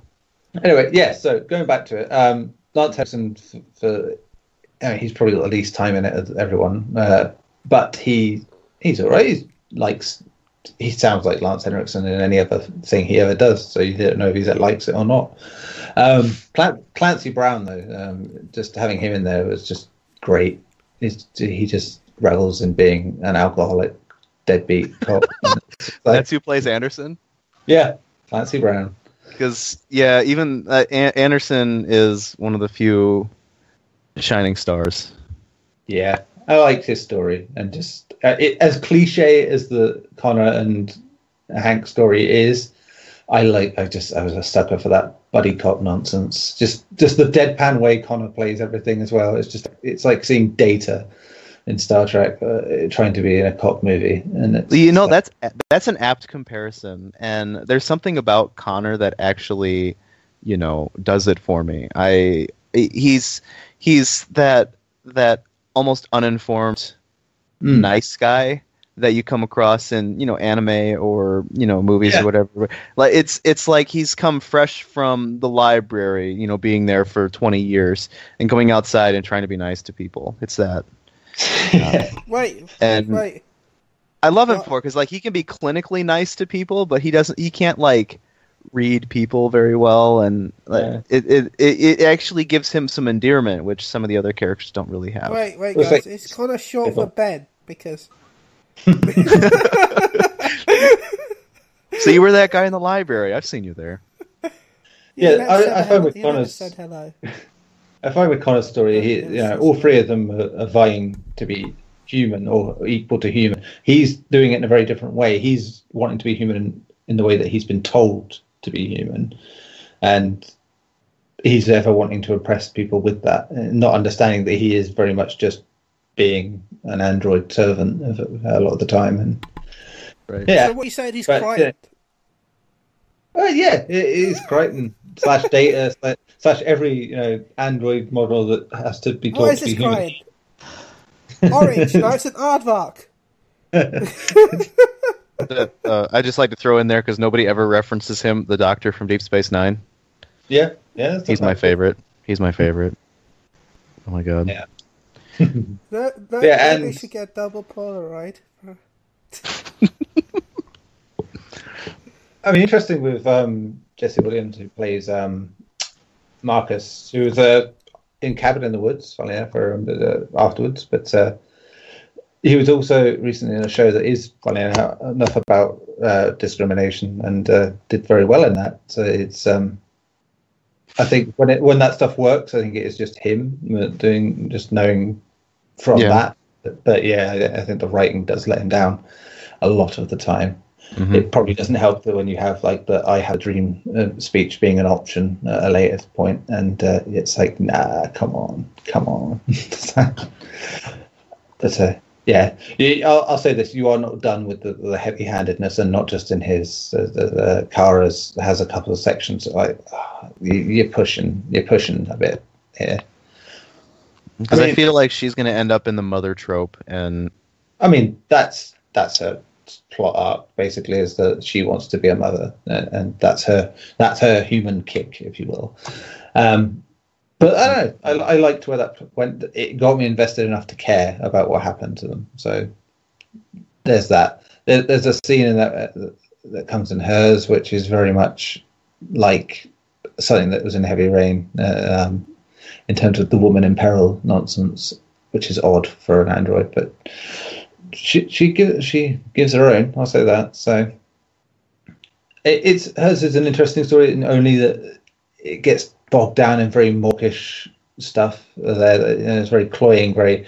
Oh, look at how sweet it is that this android wants to be a mother, and this girl really wants her to be her mother as well. And it's just like, yeah, it's like, and obviously the early scenes with the domestic abuse angle, as I said before, look worse at first. I think, depending on how it all pans out, it has a bit of context to it. But yeah, on a standalone thing, it's like, it's like it maybe could have done it differently. But yeah, I see reason for its inclusion based on what I've seen. Yeah.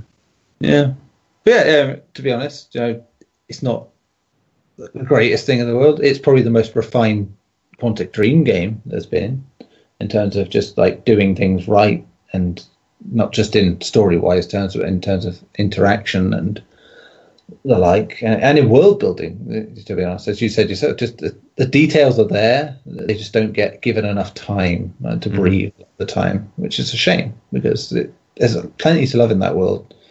And the further you go in, and the more you read and things, it's just. I don't know if you've gone back to the main menu a few times, but that whole thing, that's it's not Kojima level, let's be honest, but it's still quite okay. And the way that carries on later on, like I went back out of the game after a key moment, and did some cool little things. It's just like, I like that. It was a nice touch, and it ties back into the story later on, which is nice. So I have a feeling I'm going to be the Stevens viewpoint on this game when I play it. What, game of the year? Every game, best game of the world. the blind admiration. Sweet, I could be the one that hates it for some reason. To me, I guess it's just one of those things where I've enjoyed every single game that they've made. Quantic Dream. Sure, so right. I just think you can address. I mean, you saw a lot of people complaining that, why has no review addressed the whole Quantic Dream situation? It's like, well, because nobody wants to get sued. His main thing at the minute. And it's an ongoing thing that you can't really talk about. If you write about that stuff whilst it's still ongoing, you're going to get sued, let's be honest, at this point. And there's no need for that at the moment. But you can still be very critical of the way Quantic Dream and David Cage has told stories before, which, the medium has evolved in that time. That's the thing. Like, I don't see a problem with how he's told any of the stories. Oh, there's holes. Like even Fahrenheit, or Indigo Prophecy, which had a whole bunch of what the fuck is going on there. I still enjoyed it. Yes. I know, but then yes, now it's like that game has a good opening. Beyond that, oh yeah, when you get into the whole Matrix shit. And the fight scene in that game, like, I totally get you there. It's like, I don't know. Matrix stuff. I'm confused. I zoned out because you started talking about David Cage's games. I mean, well, there you go. So anyway, Detroit. It's quite good, or not, depending on who you believe, or just play it and find out. I don't know. That's really the best answer right there. Just play it and make your own opinion. Maybe Redbox is there for a reason, man. Yeah, I mean, it's different enough. Yeah, go. Sorry, Tim. Redbox is there for a reason. Yeah.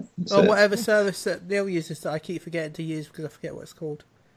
That's Boomerang. Boomerang Rentals. Nobody uses GameFly anymore, huh? We don't really have it. We never really had it here, so. So if you want to rent games in the UK, it's boomerangrentals.co.uk. There you go. God damn it, I miss Blockbuster. So you used to walk down the road, pick up a game to rent, then hand it in a little bit late because it's 1 minute late and pay a fee. See, I complain about it now, like $5 a week for a week, and now it's like, damn, that's a steal compared to $3 on Redbox or how much it is for a day. I spent £5 on an Arrow subscription just so I could watch Hell Comes to Frogtown. So there you go. That's where my value goes. Sort of thing. But it's worth it. I don't know, man. $3 for a day to try it is way better than $60. Than the $20 you'll get back from GameStop. Yeah. Oh, sure. Definitely. Yeah, I missed the thing. How come PlayStation doesn't do the renting thing anymore? Because it Remember was too PSN expensive. started that? You can rent a game for a certain amount. It was too expensive. And I think PS Now happened, and they were like, "Oh, well, we want to try and make that a thing," and it never really happened. So the way they wanted. But, I think they should start renting games again.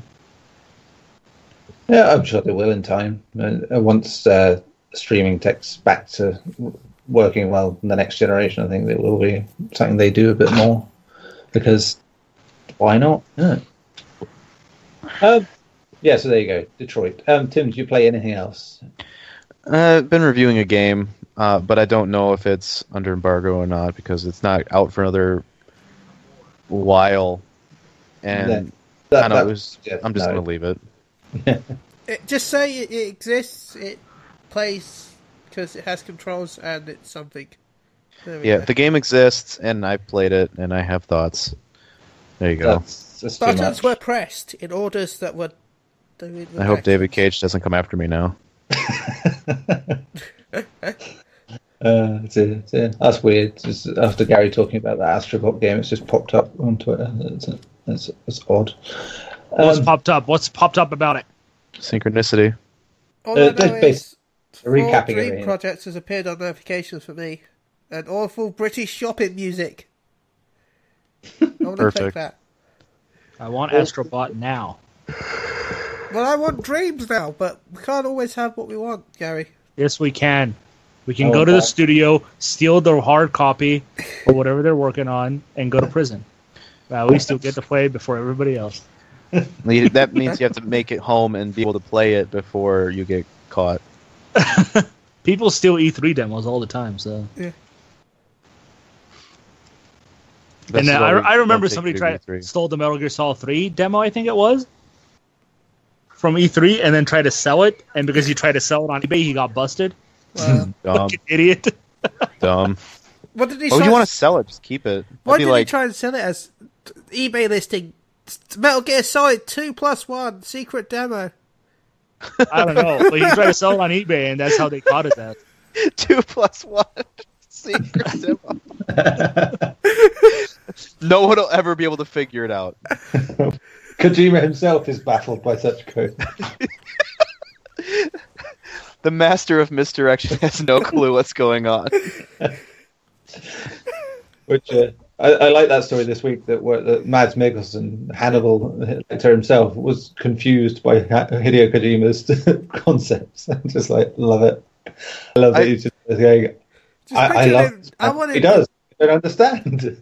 You know, every person that's worked with him on this project so far has said that, and that bothers me in the way that, like, either he's keeping everybody's content alienated from the whole body, or the thing is literally that batshit crazy. It's going to be that batshit crazy. But the fact that, these are Hollywood actors who not only say that sort of stuff, but also then turn around and go, the guy's a genius. The shit he's doing is mad. It's crazy, but I love it. And it's like, well, these are Don't be also surprised Hollywood if they- actors. if They they've never only even- see Hollywood. I wouldn't be surprised if they haven't actually read the whole script, just the parts that they're supposed to read at that moment. So I'm they're sure like, he keeps "What the it fuck is isolated." going on?" We still want these guys to buy our game, after all. I'll be honest. When I found that news, I still pictured him being rolled in. Yeah. With the Hannibal mask and all. Then they take it off. He's like, I don't fucking understand. Take me back. It's less crazy. it's if Guillermo del Toro, man who makes Oscar-winning Woman Fucks a Fish film, turns around and says, this game's too crazy for me, then we know we've got problems. To be fair, though, that movie was spectacular. Oh, it's such a good movie. You know, it was. I think my favorite touch, and I'm just not going to spend a lot of time on it, but my favorite touch on that movie was the officer guy washing his hands before taking a leak and justifying it. Oh, yeah, Michael Shannon. Fuck, I've never heard of that before. I've never seen anybody do that. I fucking love him so much. That's insane. I just So yeah, on that note though, I do hope that he's in it.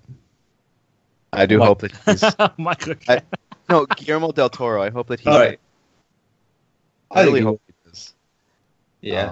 And I know he hasn't talked about it much, but I really have a feeling he's involved. Well, this week, more that Jordan Roberts, who did Kong Skull Island, is hanging out with Kojima a lot because he's supposed to be doing the Metal Gear movie. Yes. So, I mean, Christ, the fact that he's spending so much time with him, that it says it makes me hopeful. I just think it's great that he's hanging out with him instead of the people who own it. Yeah. Right. That's the thing about it. They're good buddies. And, well, yeah, and obviously Kojima loves fucking Godzilla and King Kong and stuff. So he's like, yeah, I definitely want to hang around with the guy who did a King Kong film. So it's just still, despite everything, Christ, does Hideo Kojima have some famous friends? It's right. He's definitely hit his stride now. This is where he's wanted to be. I know for decades he was talking about wanting to get into movies, and now he's finally. I don't know why he hasn't made like a monster video game like King Kong and Godzilla. He's such a massive fan. Like, I'd totally play a fucking game that he made that has giant monsters in it. Well, I don't know if he could make it as complicated as he wants it to be. Like, he doesn't ever really... Eventually.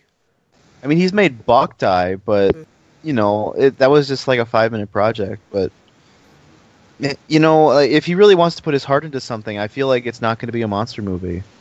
He'll have monster-esque stuff in it, Or he can just do something fun and not mind-bending for once.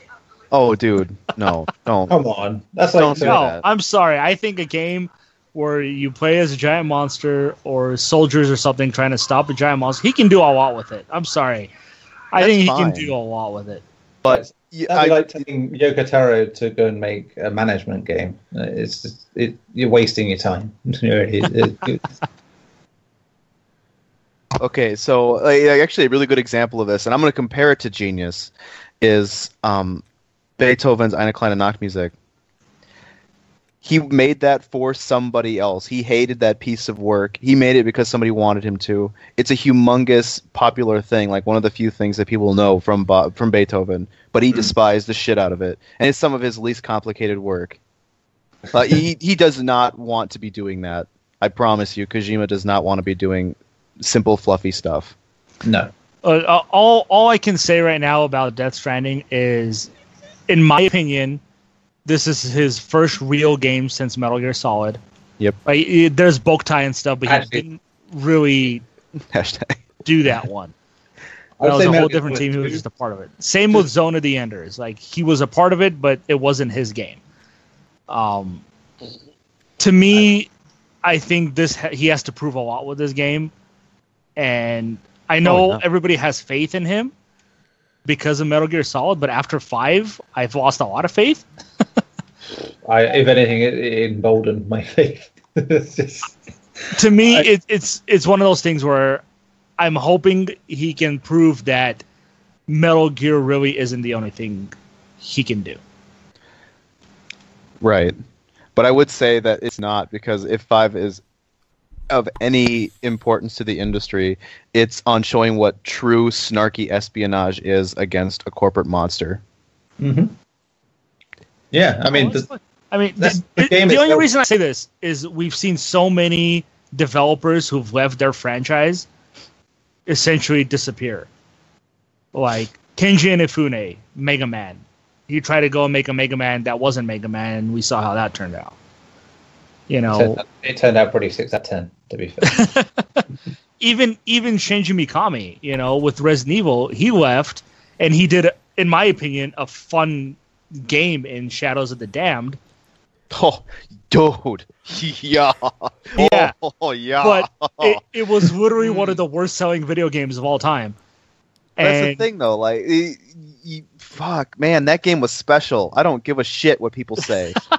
That game was special. But I'm just talking about their success after leaving their franchises, Like, even, he went and tried to go back to survival horror with The Evil Within, and again, not what everybody was expecting it to be. Like Cliffy B. Look, he made Gears of War. And that was a Don't mention massive game. Cliffy B on this podcast ever again. Come on. And then he made. Started high, and Yeah, we're talking about intelligent people making good things, I forgot not what the idiots. game I'm was just now. saying. I'm not saying this game is going to be shit. To me, it just has a lot to prove. It's going he's to already be had batshit it. crazy. Madman moment. He's already had Metal Gear Solid 2 happen, and that was his madman moment. And look at that. That's just spellbindingly mad thing. Mm. Oh no, this will And one make big Metal Gear difference- Solid 2 look sane. I'm telling you now. This will be like... Metal Gear Solid 2 will look like... It was written by... I don't know. It'll be so sane. This will be crazy as hell.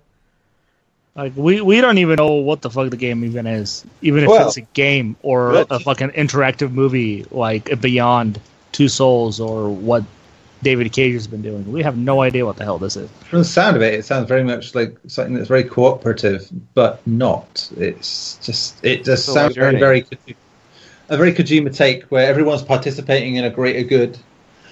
Kind of like like the nuclear disarmament thing of Metal Gear Solid 5, where the idea was make everybody work together to try and not detonate, to stand down from the nukes, basically. That was the thing. And the idea of that for Kojima was to say, look how hard it is to get everyone to agree to do something like this. And it's like, and he's right, because no one fucking, it still hasn't been done properly. That's what It's only done on PC, that's only because they Konami pretty much shut down the servers and forced everyone to do it.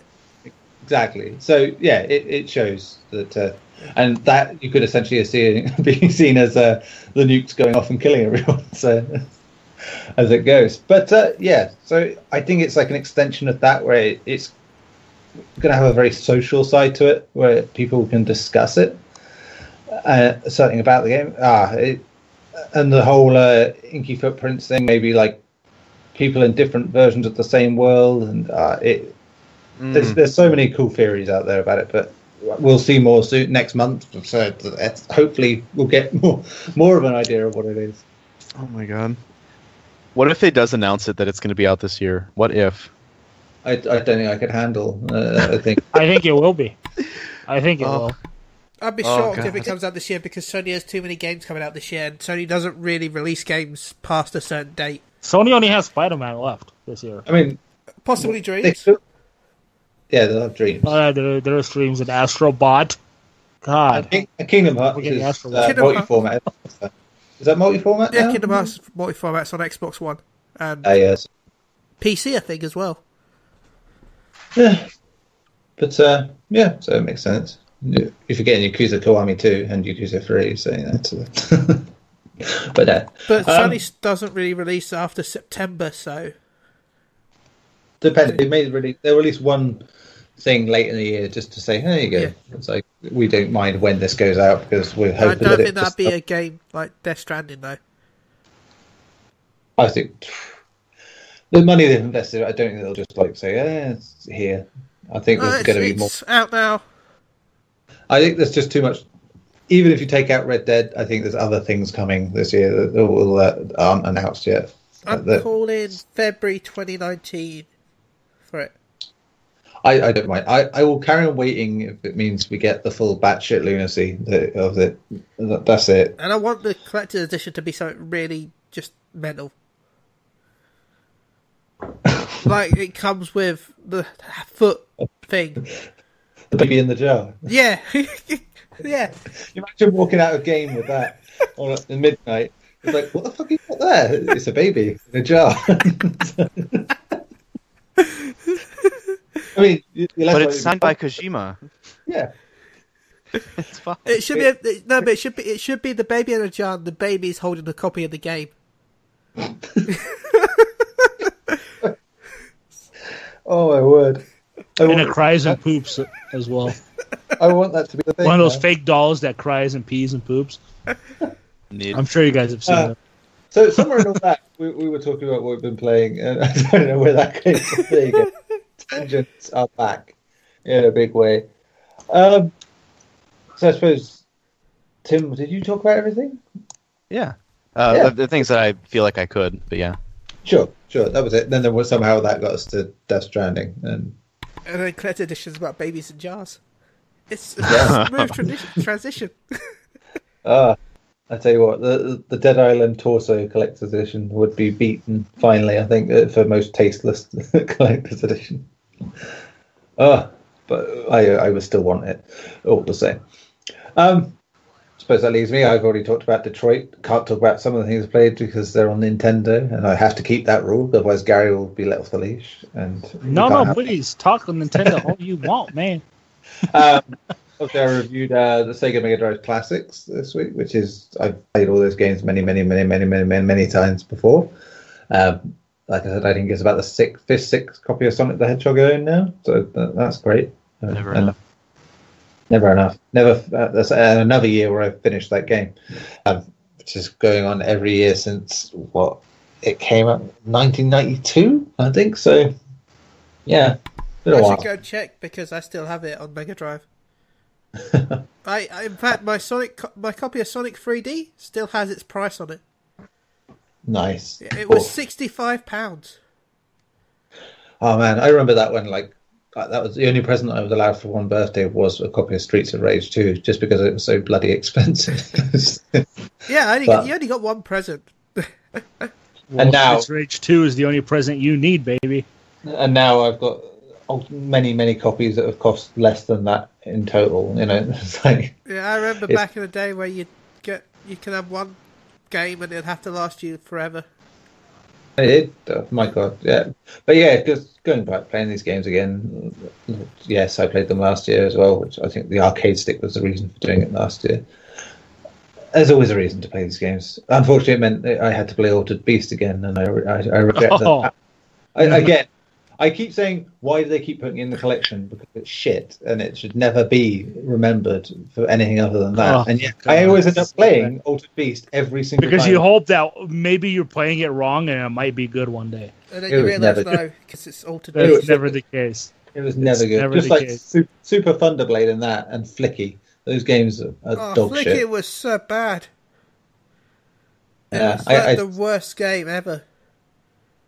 Fucking hate Flicky. You know what they should bring back? Barco's Magic Football now. That was a good game. Man, oh Christ, yeah. Or the Spot, the 7-Up Spot game. Cool Spot. Yeah. Unfortunately, admission, no Echo the Dolphin in this one, which was annoying. Damn it. I like Echo the Dolphin, especially the opening minutes and the closing minutes are just like the most serene and most terrifying things in video games. I'll tell you now, the opening minutes are the only part of the game I've seen because I could never beat it. Also, once again, no Sonic 3 because I'm still guessing the soundtrack problem exists. Damn you! I mean, of all the Sonic games, for some reason, every time I want to play Sonic 3, I just never have a copy of it anymore because it gets lost in time somewhere.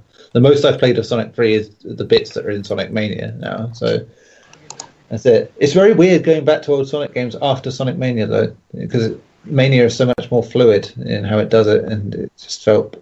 I mean, and plus there's slight latency issues with the Classics collection anyway. Yeah, so there's a new Sonic Mania thing coming out soon, isn't there? Oh, the Plus stuff, yeah. That's in July. Which, yeah, that'll be good, I think. It'd be nice to have. What else can I actually talk about? Let's see. I could talk about Deadland, which I bought out of my own money for £2.49, which should tell you all the quality you need to know there is on the PS Store. It's the Steam store, but from Sony. Well, you know what? I saw the game. I saw the menu of it. And I go, I bet if I search for this game on my phone, I will find it for free. And lo and behold, I did find it on my phone for free. Which just straight away is like, well, you're going to have a low score for that alone because What was it's it? like Deadland. I'm looking up now. Not Dadland, Deadland. I mean, Dadland would have been a more inventive title. Where you're trying to... It's an endless runner, basically, in like 3D, where you basically go left or right to avoid zombies in the middle of the night. If you have a weapon, you can hit them with it. That's about it. My God, this looks so bad. It's terrible. But, you know me, I like to cleanse the palate, and that's a great palate cleanser. But I say can cleanse you the ask palate. you a question? how are the trophies? And does it have a platinum? It doesn't have a platinum, and the trophies. I wouldn't even. I don't care how much of an enthusiast you are. It's just not worth it. You'd be asleep before you even got to 3 of them. I think. I don't think you realize the power of the platinum trophy. Yeah, you said it had a platinum. I know a friend that would have bought it. Yeah, if it had a platinum. I'm not talking about him. I'm talking about another friend. Yeah, I wouldn't.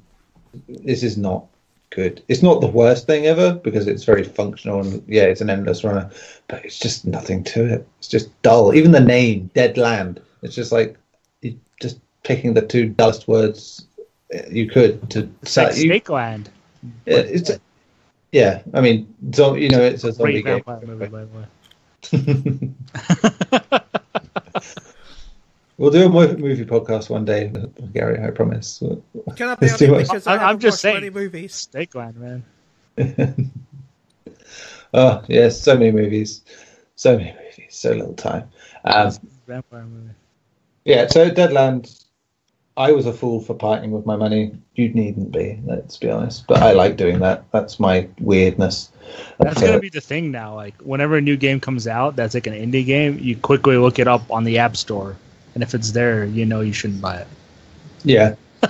It's JP's fault. He's an enabler. Now he sees shit games that are cheap and goes, look, you can buy this one. Like, fuck. So, I mean, there are games I've really loved that I've never clicked on the PlayStation Store and bought that quickly. It's like, yeah, I'm having some of this. I'll try this out. You preyed on your zombie love, man. This is definitely the other end of that. I'll say that. Oh god! Other than that, I played some H1Z1 because that's out now in beta form. But are zombies completely gone from there? It's 2 separate games. So like on PC now. They have both now. No, just the Battle Royale is just out, isn't it? Yeah. So if you want to know the history here, is that back many years ago, after they became Daybreak. I know the history of the game. Yeah, so it was the Daisy-esque clone, but then when a certain player unknown came along and helped them out in their game, he made the King of the Kill Battle Royale mode in the game, and that ended up becoming its own game. Yeah. And then of course he fucked off to go and make some thing called PUBG, and yeah, they were left holding the baby, so to speak, and. Yeah, you can see very much why that game in this in terms of, but they've streamlined it a lot for consoles. So there's none of the inventory management bollocks that's on there. It's just like you could just like click on that. Yeah, you got it. It's like, and it's very fast compared to Fortnite and things like that, where it's like the circle gets Yeah, down. I love Fortnite, but 90% of my gameplay is me just running in a straight line. Yeah. This definitely forces you more into confrontation, and plus it has vehicles, so you can just bomb it around and do that for a while. But I've killed more in about an hour of H1Z1 than I have in my entire time with Fortnite Battle Royale, and I play a lot of that because in that game you can just sit back and hide and be sneaky, and there's less time for this at the minute in this one, but which is fine. I like the change of things. Oh my god, you can customize this outfit. I've loaded it up because I've not actually loaded it up. Yeah, and it's free, so I mean it has that going for it, and I think it's had like 4.5 million downloads since it came out. So just something. So is the zombie one still being made? It's on PC, but they're focusing on this now, which basically means we're not bringing that because no one gives a shit. That's what I'm saying. That's pretty much dead. Yes, because I got to interview them a couple of months back, and I did ask that question. But they also have a mode coming that's on PC now in beta form, which is Auto Royale, which is basically like it's Twisted Metal, basically, but Battle Royale. Within that game, it's just like cars. You're in your cars. You go. Everything's car based. You're not allowed out of your car, and it's basically last car standing. So you're in teams. So, it's good fun, and it's an actual different take on Battle Royale involving vehicles. That's definitely better than anything Clifford Belensky could ever come out with. Oh, we'll see how Call of Duty does with its Battle Royale. Oh, I don't. You have two free ones out there, and then you have the 2 paid ones now, essentially. Mm. Well, no, it's free because isn't Battlefield getting it as well? It's just that Battlefield won't be launching with it. Exactly. No? So at the minute, they're not having it. So, Oh. Yes, I had to write up news on the COD stuff last week, and I didn't get very far before I was very sarcastic and mean about it. Well, I've pre-ordered Call of Duty for it, so. Well, Ben, in our own ways, we're both parts of the problem with the industry, I suppose. I buy the shite mobile bollocks, and you buy the problematic AAA stuff. So it's good. I'm supporting my indie companies. Well, Activision. Oh my god. They're really struggling for your money, man. Oh yeah. God knows if they can make it for another season of Overwatch. Anyway, so yeah, £40 skin. How much you want to bet within 2 years Overwatch is going to have a battle royale mode? Yeah, probably. I'm still dubious how I don't know. Call of Duty, I don't see how they're managing it. They've struggled to make games with 12 people in. So how they're going to get anywhere close to 100? I mean, that's going to be the thing when you get copycats, is the ones that don't get the point, which is like it's having a lot of people in one map and getting it down from that 100 number. Not let's have 6 people and call that a battle royale, because it's not a battle royale then, is it? It's just, even in wrestling, that wouldn't be a battle royale, not really. It would just be a 6-man elimination match. Anyway, wrestling aside, we've done all that. It's not an ambulance match. It's not an ambulance match. Okay. That is very true. I mean, thanks for that.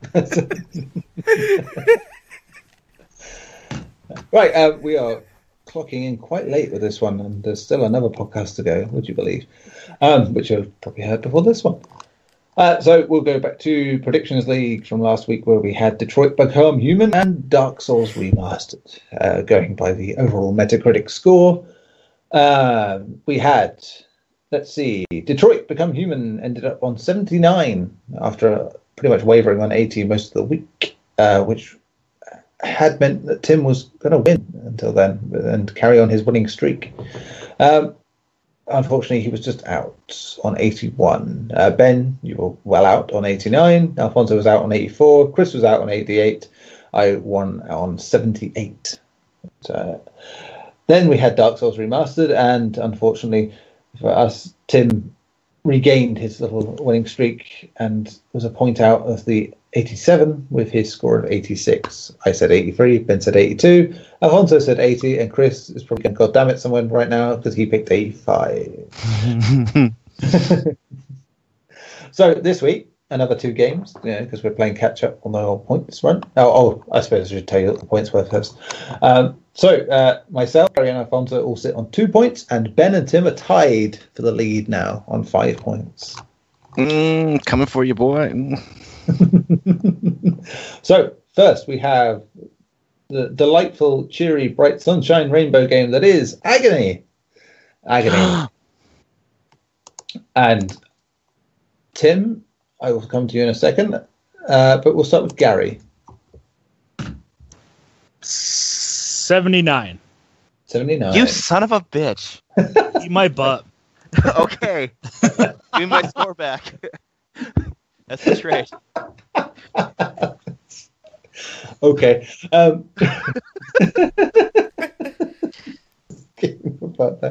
Okay. Tim. I was going to say 79, but Butt Eater took it. You can go 69. That's good, all too. right. That's just too default for me.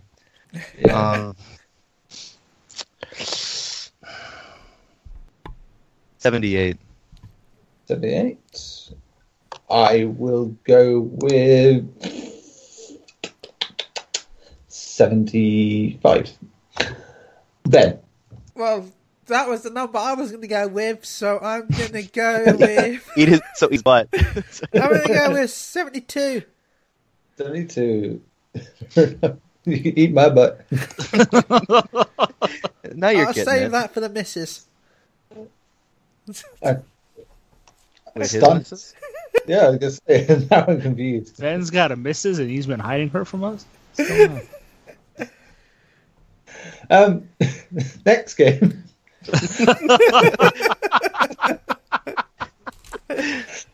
Street Fighter 30th anniversary.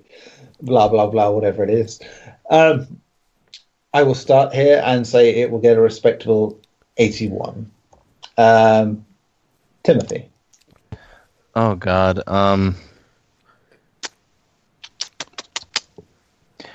And it's gonna be the 30th edition or the 30th anniversary. The 30th edition. Yeah, 30th edition. Well, I mean, It's probably the 50th edition if we're on it. because it's gonna be a combination of all the old games, right? It's not just like Street Yeah. Fighter 5. Even the original Street Fighter. Wait, it has the First original Street Street Fighter. Fighter. Oh my Yeah. god, that's not even a video game.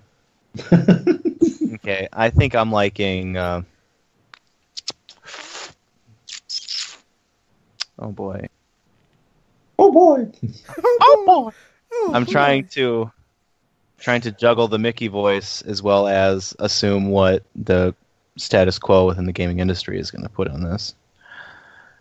And I can't really get a feel for it because I don't know these games that well. I'm going to just throw out 78. 78.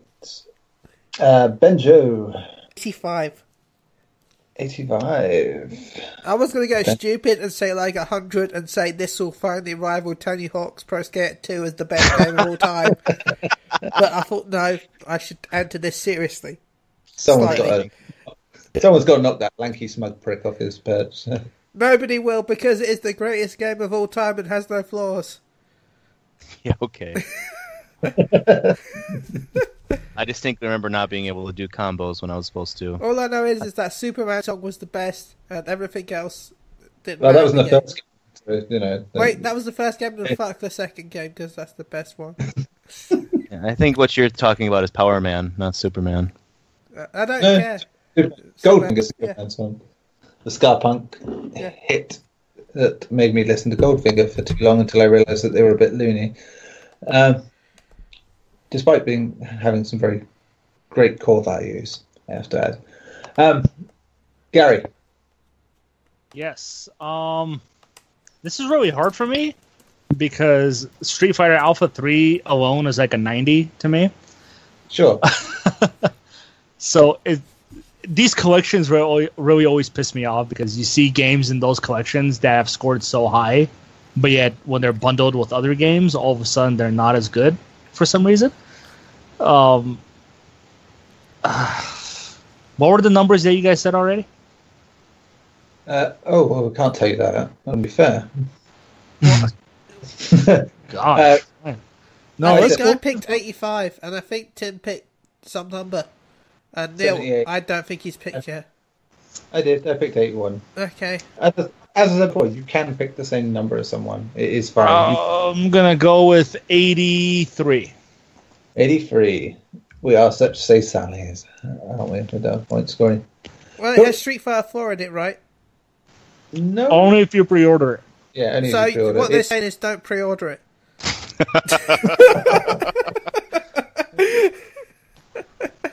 Then they could talk about moving units that way if people pre-order it. Yeah, but it's got Street Fighter 4, so... That's what I mean. They can say they moved. It's got copies Alpha of 4. 3, man. Yeah, That game alone is worth every Street Fighter penny you can have. You think after all these years that game will be out? Street Fighter Penny, can I trade those in for Bison dollars? I only With some have ass Zangief loving. I only have ass pennies. Well, that's He can the story. flip you around in whatever position you want, baby. What? Right, so we've ended the podcast, so we'll do the usual shout-dos. Tim, shout, let it all out. These are the things that you care about. Come on. Just tell us what you want to tell us, please. Come on. I was really hoping you were going to keep going. Oh, you just stopped. I hope not, because we're nearly at 2 hours and 10 minutes. Hashtag This is never what enough. happens when I talk about one game for too long. This is what happens when we're allowed to segue. Yeah, Wait, we're allowed segues. When will this happen? We don't have the budget segues, just the verbal ones. I think it shows that when we have a clear focus, a la doing a tournament, it seems to go a lot shorter. Anyway, Tim. It's going to be bad next week because it's the E3 predictions week next week. Yes. Yeah. Wii is ready. Not that there'll be anything left to predict, so because everything's being bloody announced early. So. All right, let's let Tim finish his sentence so we can end this podcast and do another one. No, I want it to go at least to 2 hours and 15 minutes. I'd like to thank Neil for overextending our stay. I would like to thank Gary for telling me about a bunch of games I now don't have the money for. I would like to thank Ben for giving me the envy of the world for not being able to see I Want to Be Your Canary live. By the way, you can still watch it on their website or on Twitch. I know, but there's always something special about seeing something like that live, especially in a digital form. Oh, it was amazing. There are like a billion people behind the scenes. God damn it. Well, hopefully next time.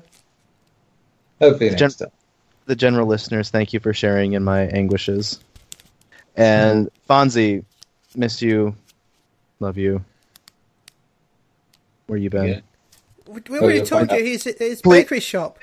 Also, please don't make ketchup donuts. Please don't. I mean, we could get him on right now because he's like ready. So yeah, so is Klaus. Both of them are like, is it anime now? Are we having the podcast? No, yes, we are. The other one. Please, no ketchup donuts. Anyway, yes, that's that. Sorry, I just realised Fonzie said like nearly an hour ago, "I'm home and ready." Right, so. Oh my God, that's what he said. Hey, Gary. I knew it. He did his ketchup pastry and they kicked him out earlier. Look at it. That's canon because he isn't here to say no. Or they fired him so they could take the idea without having to worry about. Yeah. This is something that the world does. Yes. No, shout out to you guys, as always, listeners. Fonzie, who I'm going to talk to here in a little bit. Please don't hate me again. Yeah, and Chris, who I miss dearly. I hope you had some tatas in your face in Vegas. I don't know, man. The way he talked about how many old people were there, I don't know. Yeah, what are you talking about, dude? I really hope he yelled. As long as somebody has tatas, he's good to go.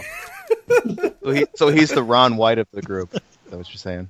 Don't let him on a farmyard, is what we're saying. Oh God! Awful. And that wasn't in Vegas. That was in Mesquite.